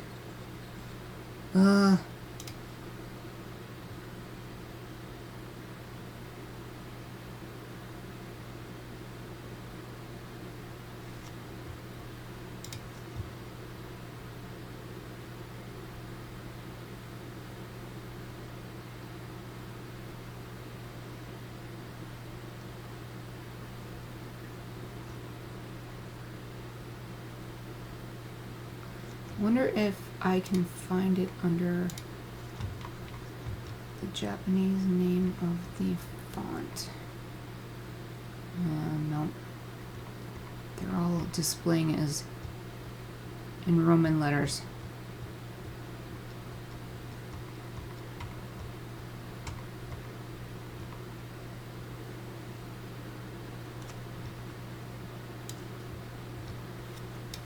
Well, I wonder if... So I've got Kyokasho NK.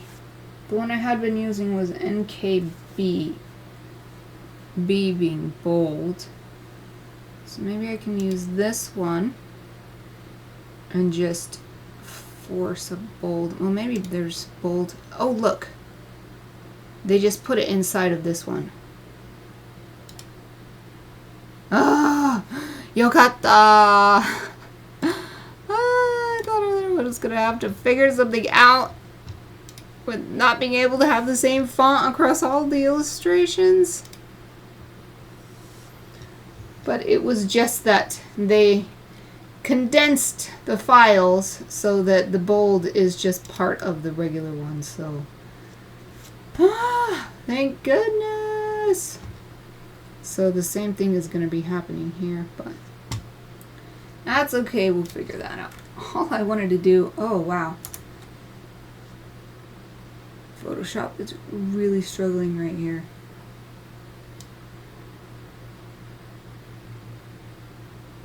Boop. Actually, I'm going to make that small. I don't need that anymore. Photoshop, why? I'm struggling so bad. Okay, do all backspace and let's see, make sure we're typing in Japanese. We want to put boon boon because boon boon. Oh, but we want it in katakana because that is a onomatopoeia are generally written with katakana. And then think I'm doing spaces here. So we're just going to put boom, boom, boom, boom, boom, boom. And actually, I'm going to double check.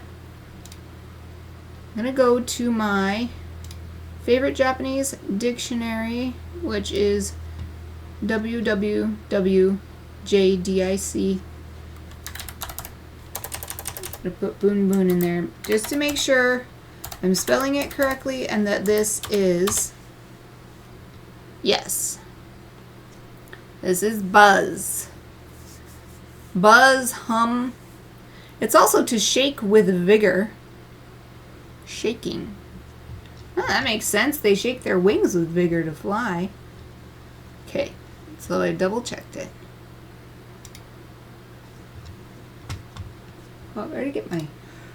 Oh, I'm yawning. Oh, it's break time. I'll just leave this like this. Let's take another break. Yay! I'm gonna go eat a kiwi. I'm gonna turn my Be Right Back sign on. I encourage everyone else to take a break too. I'll be back in about 5 minutes.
Hello everyone, I'm back. I hope you had a great break. I ate that kiwi just like I said. It was delicious. Now I'm putting some chapstick on. Okay. Back to work on these text layers. Just gonna start building up. Let's see. Why is this not? Oh, there we go. So what I'm going to do with this one, if it will. There we go. I'm just going to copy and paste this over and over. Though it feels like my thing is stuck. How come it won't? How come it's not respecting my arrow keys? Yeah. What the heck? There we go. Now it's doing it. My PC is struggling today. I'm going to restart it after this stream. There's all kinds of stuff it keeps just not doing. Like earlier, it thought I was still holding the Alt key. And I wasn't even holding it on my keyboard. I was holding it on my remote for my tablet. Because I haven't mapped onto there. And then just now, the arrow keys were not working. And I pasted the contents of my clipboard and suddenly the arrow keys were working. So I don't know why it wasn't. And it keeps doing this. Like, what the heck is this? I don't even know. And I've already restarted Photoshop once today. So I do not understand why it's struggling. It might just need to be restarted. There is a lot of information in this file though, so some of it is understandable. Okay, so now we're going to go down here and change this one. No, I didn't want to click on this layer. I want to click on this layer. I hate how it does that. Okay. Meow, meow, meow, meow. So it's not meow, meow, meow, meow. It's buzz. So we're going to type buzz. Oh, we're still in Japanese. Let's see. Here we go. Buzz.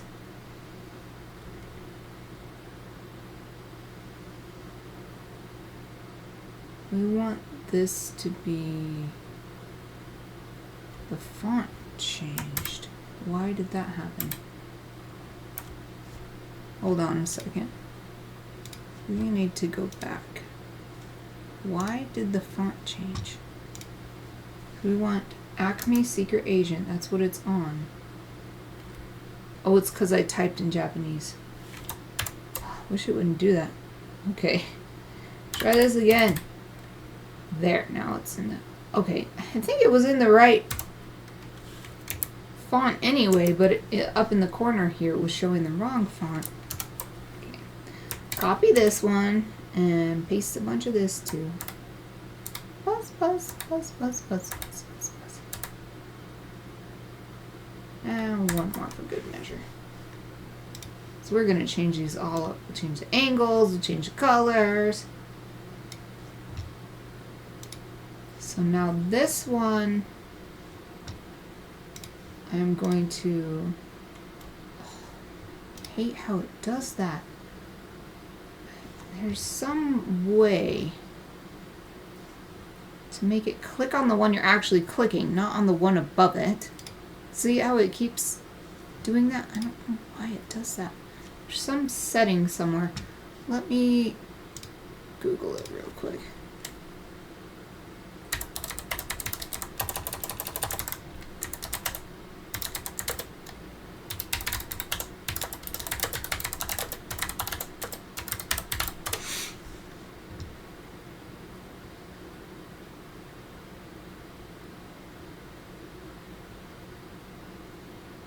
Auto select being enabled.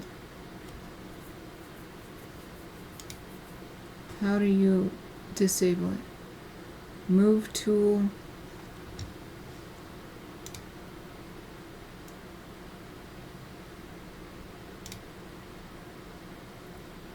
No, auto select is not on.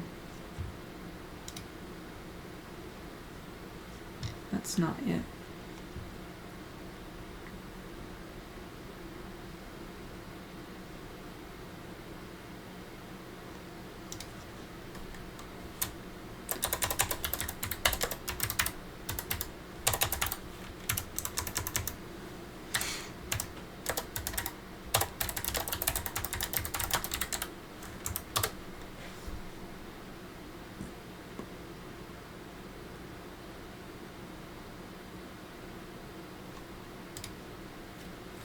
Here's one.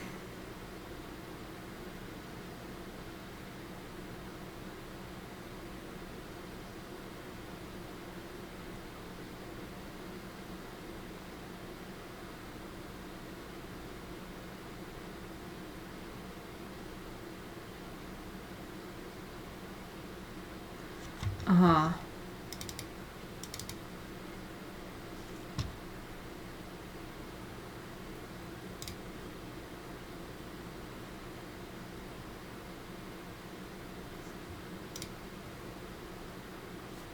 Alright, there. All I want to do is paste this buzz in here. And then all I want to do is copy a boom boom and paste that.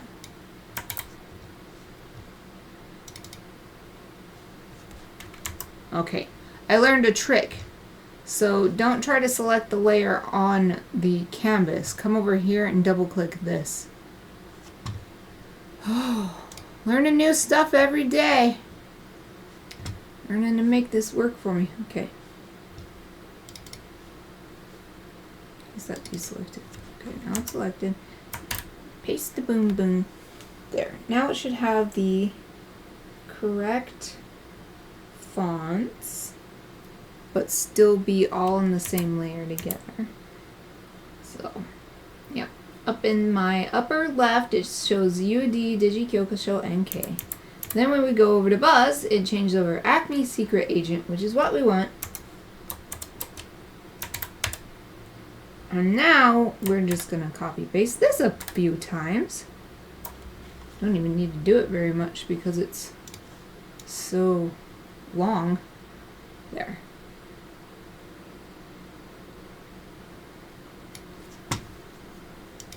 Well, something really important is to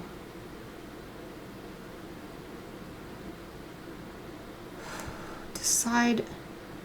Some of these I do want to be above the B's. Others I want to be below. So I might even have to...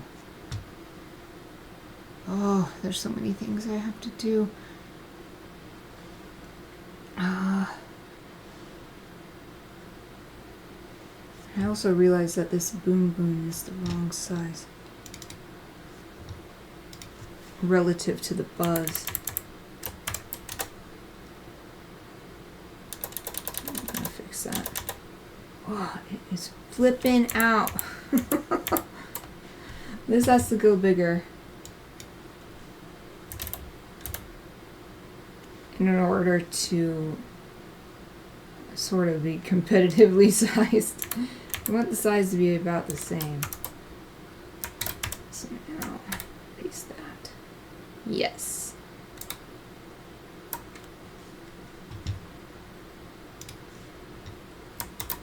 Let's save real quick.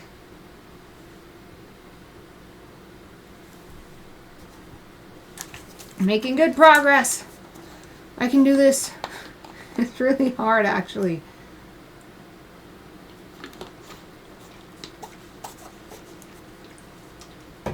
This one's going to be really hard with this super layered top-down view. But I can do it. I just have to figure out how I want to do it.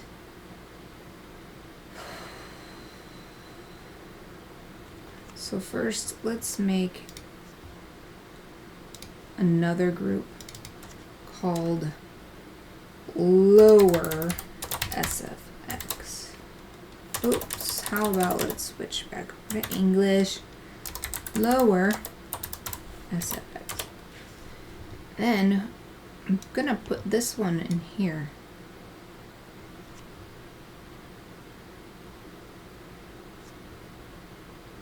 And I'm gonna have to pull the background layer out of this color layer, color folder, color group. They call them groups now. I don't like it. The icon is a folder. Okay. Make sure that's not in there. Ugh, it is. I don't want that in there. I just want it there. It's not coming out. Come out of that folder. I don't want you in the folder. Please don't be in the folder. Thank you. Man, what a pain. Okay, but now you can see that this is below all the flowers and things. So that's a nice start. But since it is below, let's use the same perspective techniques and make it much smaller because it's farther away.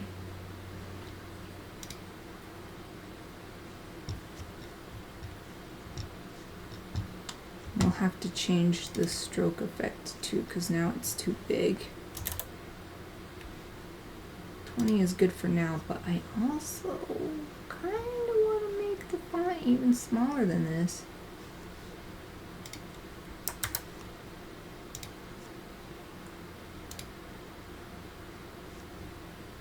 Something that matches with how tiny these bees are.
This is a T with a lightning bolt.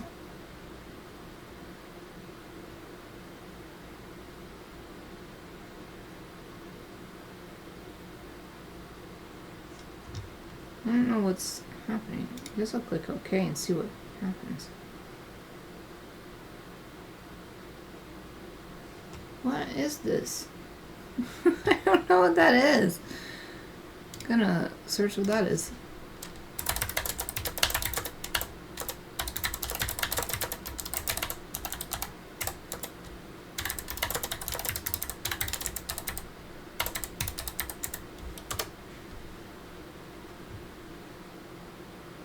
Dynamic text.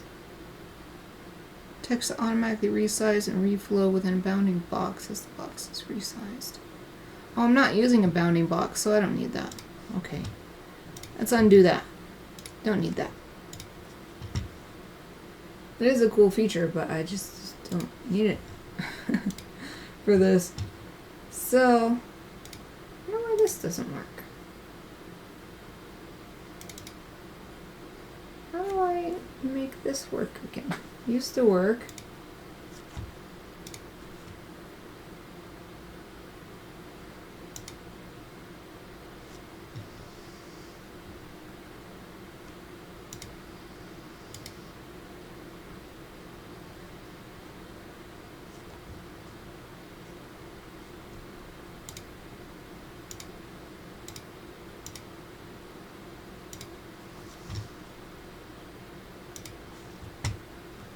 I have to do another Google search.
Can't figure it out.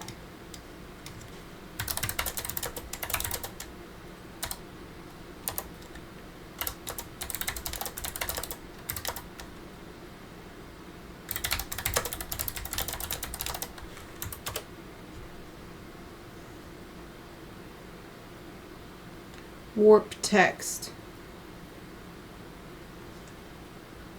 That's what I'm trying to do. Okay.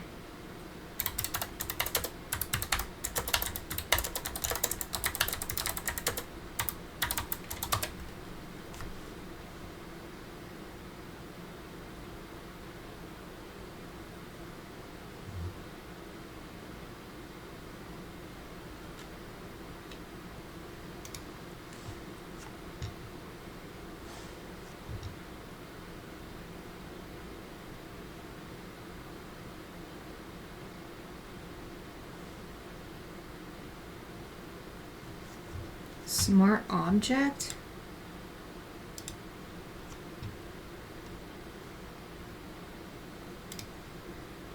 Can I adjust the font anymore after doing that?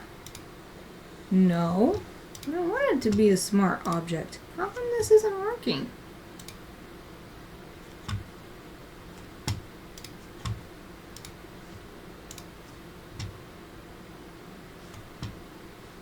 The reason why all these text layers are flowing like this is because of this tool right here, but it won't let me use it. I don't understand. Oh! I have... God, it was so simple! I just had to select everything and then suddenly it wants to work. That's weird that you have to select it. Didn't have to do that in the past.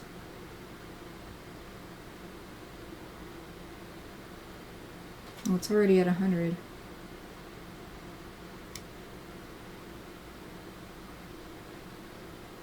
I was hoping to get a little bit more of an angle here. Maybe if I delete some.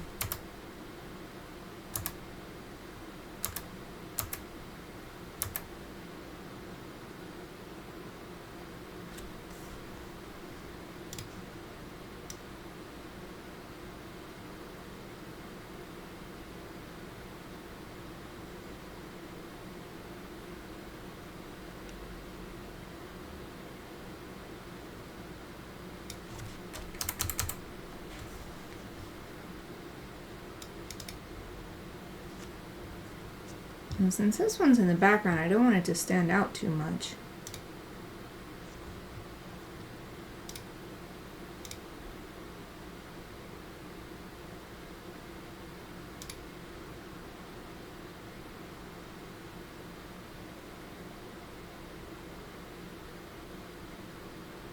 And I think what I was doing with some of the other pieces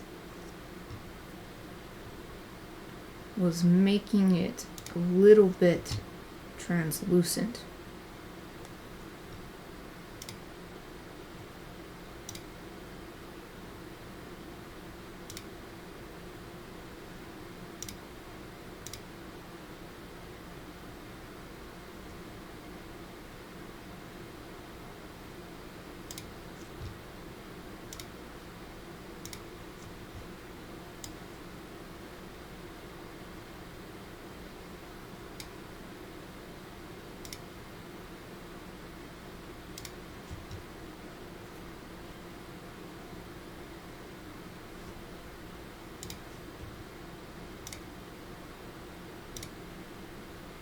Love these colors together, but it's a little bit too bright for the white outline.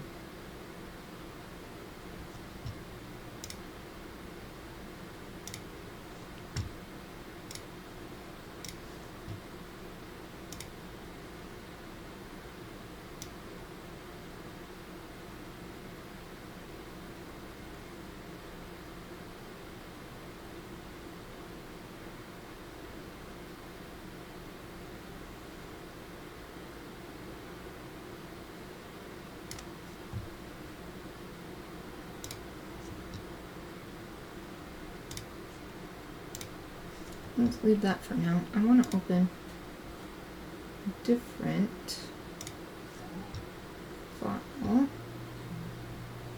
I'll open the frogs. That's the second one I did.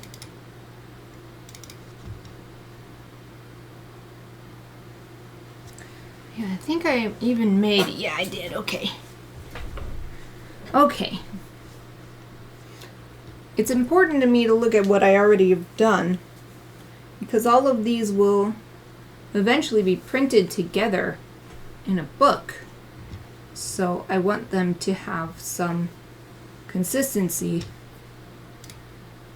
even though I'm also trying to create variety. So the outlines here, not only have I employed translucency, but adding different colors to the outlines. So that's good. So I can change that, because this is just so eye-catching, and we don't want it to be, because this particular line is meant to be in the background. So let's make this a little less bold. I don't know if it's green or brighter green. That's too close to this color. Pink. Oh, that's cool for certain things. It's a little bit too much for this one. I want it to be lighter than the text.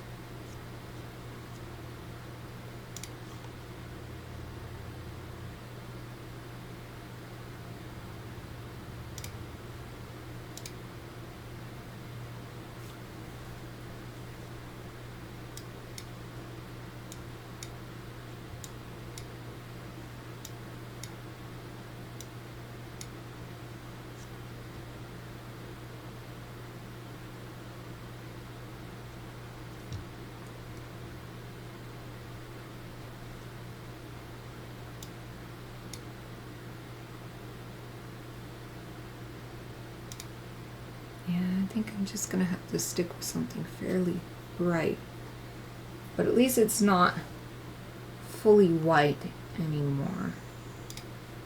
And then if I make the layer, let's try 50%.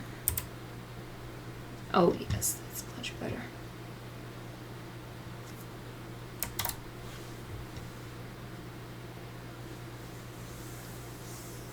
Okay. How do I want to do the rest of this? I was thinking of adding these in before the text bubble. So I was going to have text bubble here and a text bubble here? I don't know, right here. I think they're going to both be above. So one here and one here.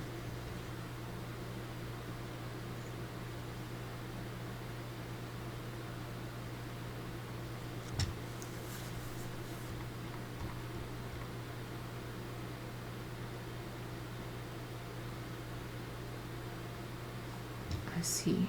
Oh, okay. And I have so many layers in here. So I have this buzz and then boom boom. And usually boom boom is translated as buzz, but I actually don't like that because boom boom is technically 4 syllables. Buzz is just 1 syllable, so I like it to at least be buzz buzz. So I'm going to do this one again. Buzz, buzz, boom, boom.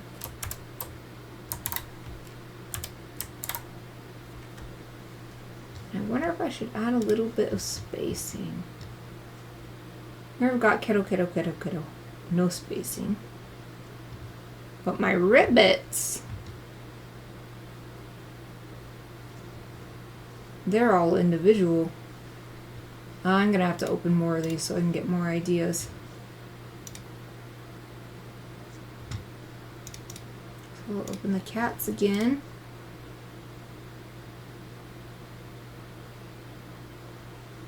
Now I've got like a big meow right here.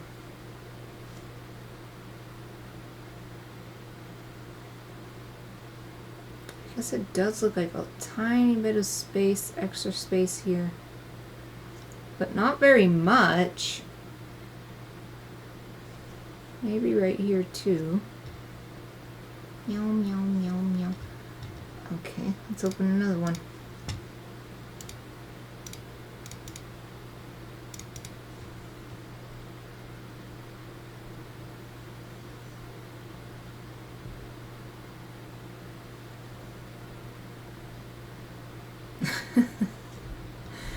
I put this note here for myself. Don't forget to change everything, layer, saturation, and contrast if you need to make changes. Roger that. Past me. Thank you.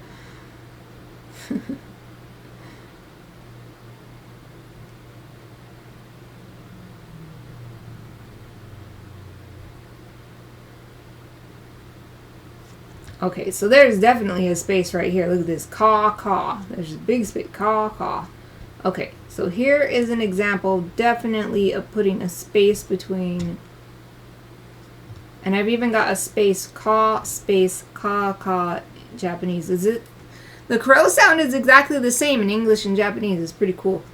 So, caw, caw, caw, caw, caw. So, alright. That helps give me direction. So I will leave this as boom, boom, boom, boom, boom, boom, boom here. But for this one, I feel like I'm getting confused looking at it. So what I'm going to do, I'm gonna do it over again. Let's just add a space in between each buzz, and then the boom boom can be one thing with no space because that's Japanese. In Japanese, they're generally not spaces.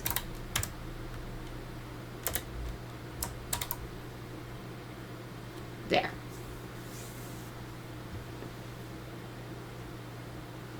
And then on this buzz buzz layer, let's do the same thing.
These shapes I've taken from the cat's illustration.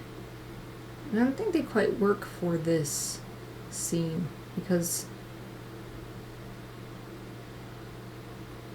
in the cat's illustration we have all these platforms. So it kind of feels right. You know, they're making these lines across the scene, the platforms. So it feels right that the lines of words kind of also follow that same grid. But here in the frogs, we've got the rivets coming out from the frogs, spiraling out circle. So imitating the circle shape of the lily pads they're on. So that works really nicely. It creates a lot of energy just from these letters. With the crows, we have a similar thing going on where we've got this shape of the branches coming out, and then the caw-caw fits over the branches and creates a similar shape. The bees, what we have them is going every which way. So instead of what I've done previously, I'm especially thinking of the cows illustration. I'm going to open that so that I can look at it. The cows is the most recent one I finished.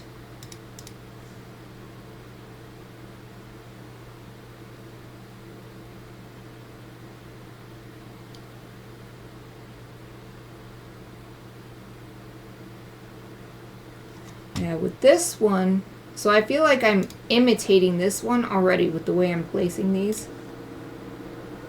But again, this makes sense with the scene because the cows are all galloping out from the same general point in the left hand, the upper left hand area.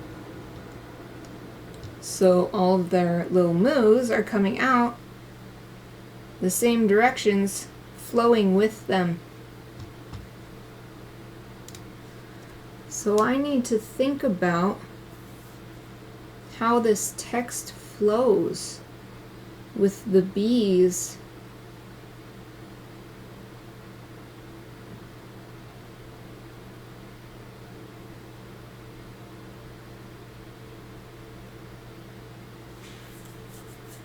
I feel like I need more of a almost crisscrossing. I don't want them to actually cross, because that'll just be a bunch of confusion, having letters crisscrossing on top of each other. But these strings of letters are making lines. So if I can create little truncated sections, so maybe I could have one right here, and maybe I can have one right here, that are working with the bees that are buzzing.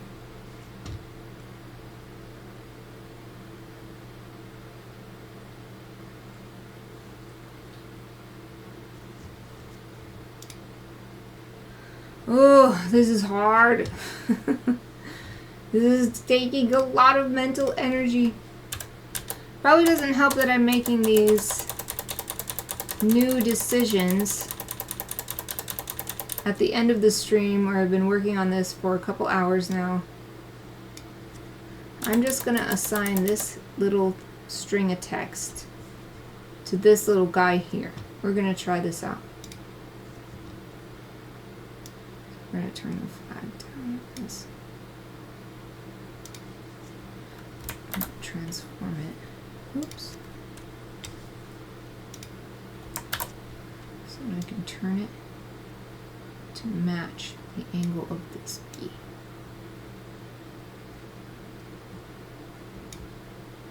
What I'm thinking, I don't know if I'll stick with it. What I'm thinking is that it matches the bee's angle, because the sound is coming from out of the wings. Boom, boom, boom, boom. Wait, boom, boom. I think I have an extra boom. Oh, I have an extra at the beginning. Okay, boom, boop, boop, boop, Good. So we'll make this longer.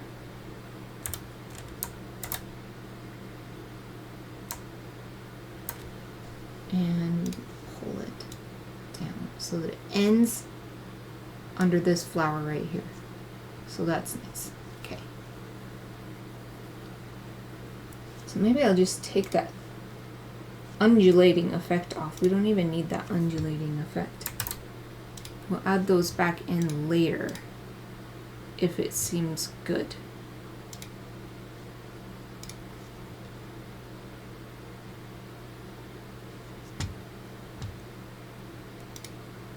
Let's take it out of this one too. That way it's not a distraction. We can always add them back in.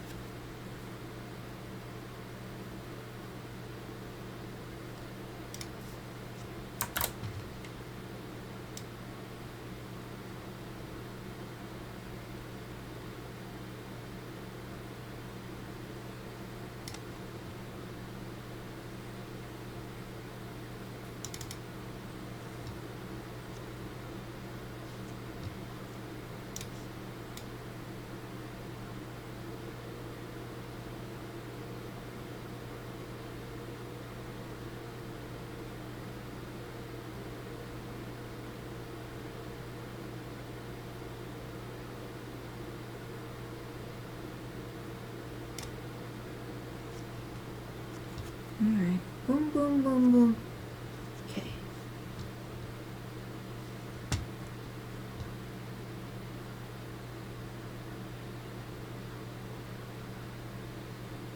So maybe I don't even need one that combines them, because maybe I can just assign each bee is saying boom, boom, boom, boom, boom, or buzz, buzz, buzz, buzz, buzz.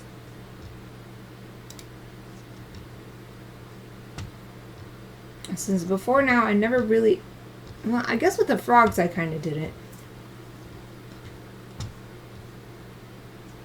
But to this extent, I don't think I've done this before.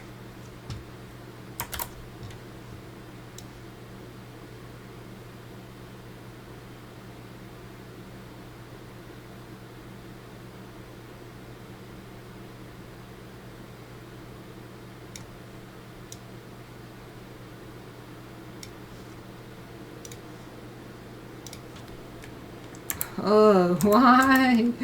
Photoshop is having such a hard time. It's doing crazy, crazy things. Let's make this bigger.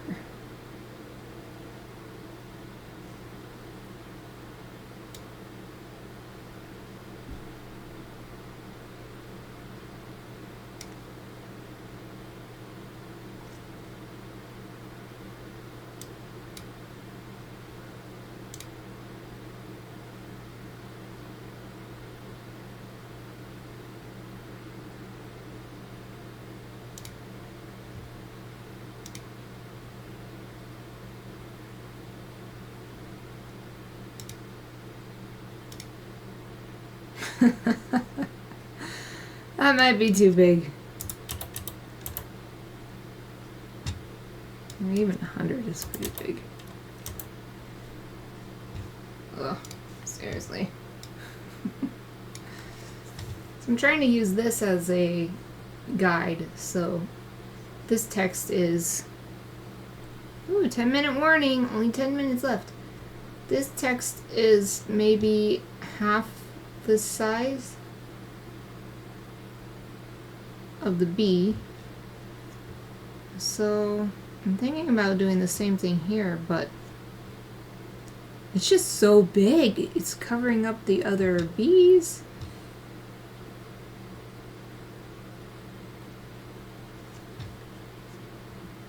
So maybe it's fine. I don't know. Let's try 90. What was 100 again?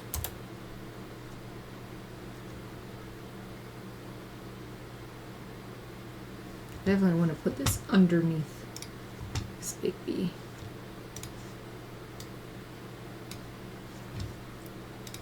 How many buzz do I have in here?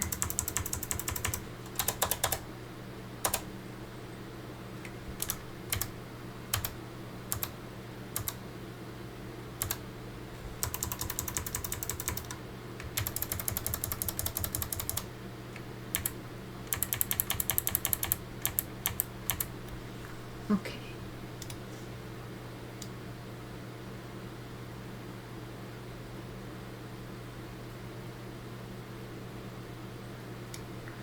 Yeah, I might have to reorganize my layers or something. Or what I did with, I think with the cat's layer is I just rasterized the layer, made a copy, and then erased. Why do I have to make this hard on myself by creating a difficult project? It's so hard. It's so hard. I'll figure this out. I'll figure it out.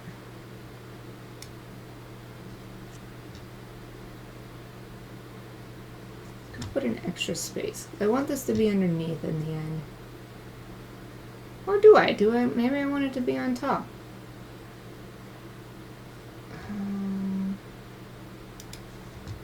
I'm definitely running out of creative capacity for the day. My brain is slowing down. And if I put an extra space in here, actually, another one. That way not very much is covered up. We can see B-U-Z and U-Z-Z, so people can put together, it must say buzz. at the moment, I'm thinking that I want these to have the top of the letters face the same way as the bees' heads. So that's why I put this upside down.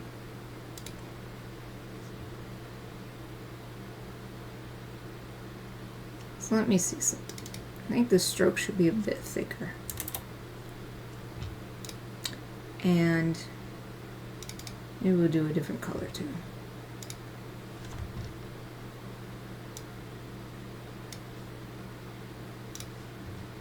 And then the gradient. Let's see if there's a nice red gradient.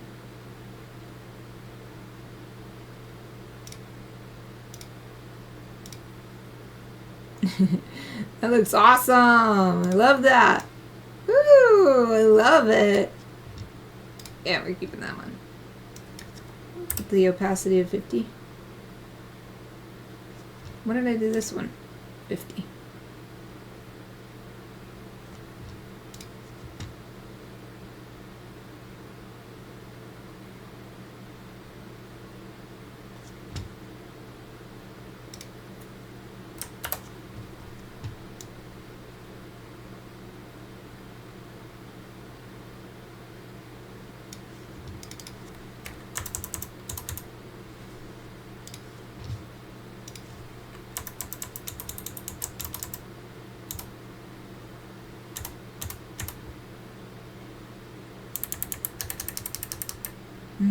It's hard to decide on placement. And maybe I want it to be more like, let's see, 40.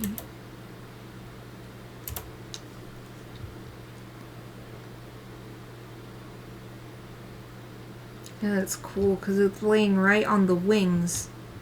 The wings are what is saying buzz buzz. Maybe it's a little too literal. I think it's good enough for now. I'm actually going to turn this light direction layer off. So I don't think I need it anymore.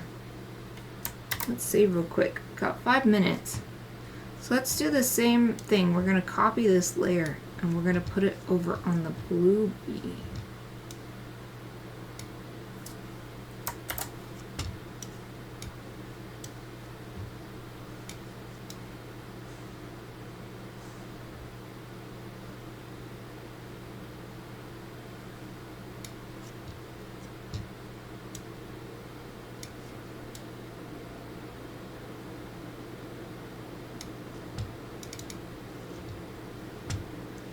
See this? I do not want this. This is a problem where the letters are overlapping. They've got transparency so you can see through and you're seeing the flower underneath as well. And it's just a bunch of confusion right here. So we don't want that. I'll change the gradient overlay and the stroke color to start though.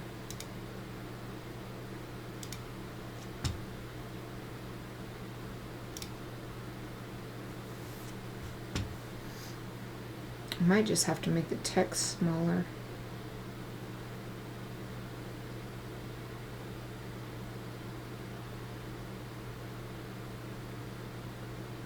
Or not do this kind of thing because that really is going to be a problem.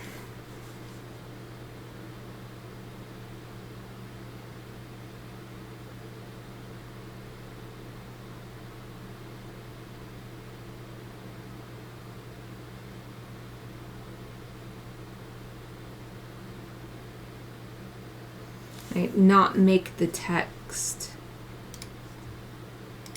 associated with a specific bee.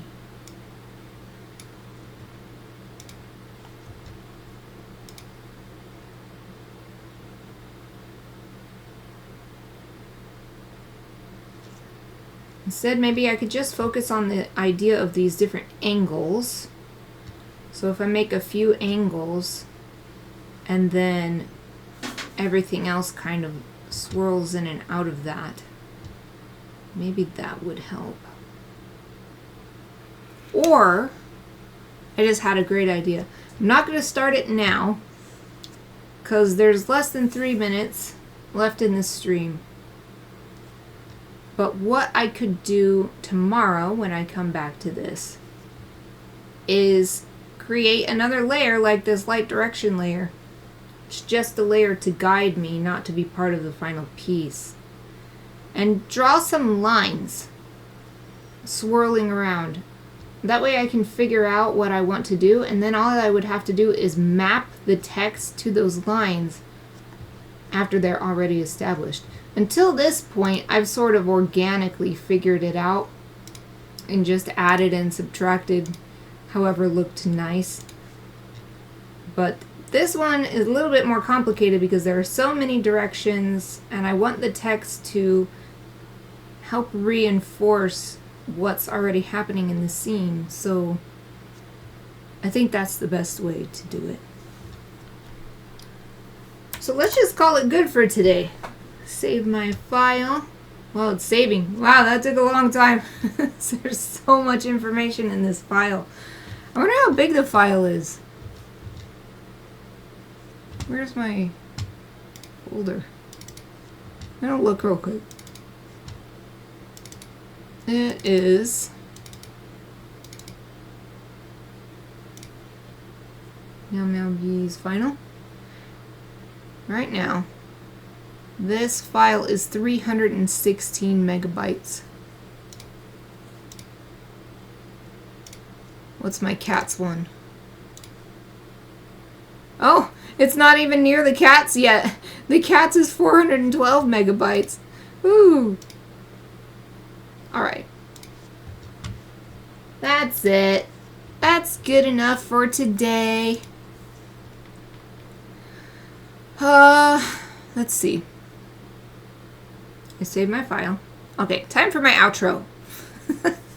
Thank you so much for spending this time with me and everything you do to support Studio Mikarts.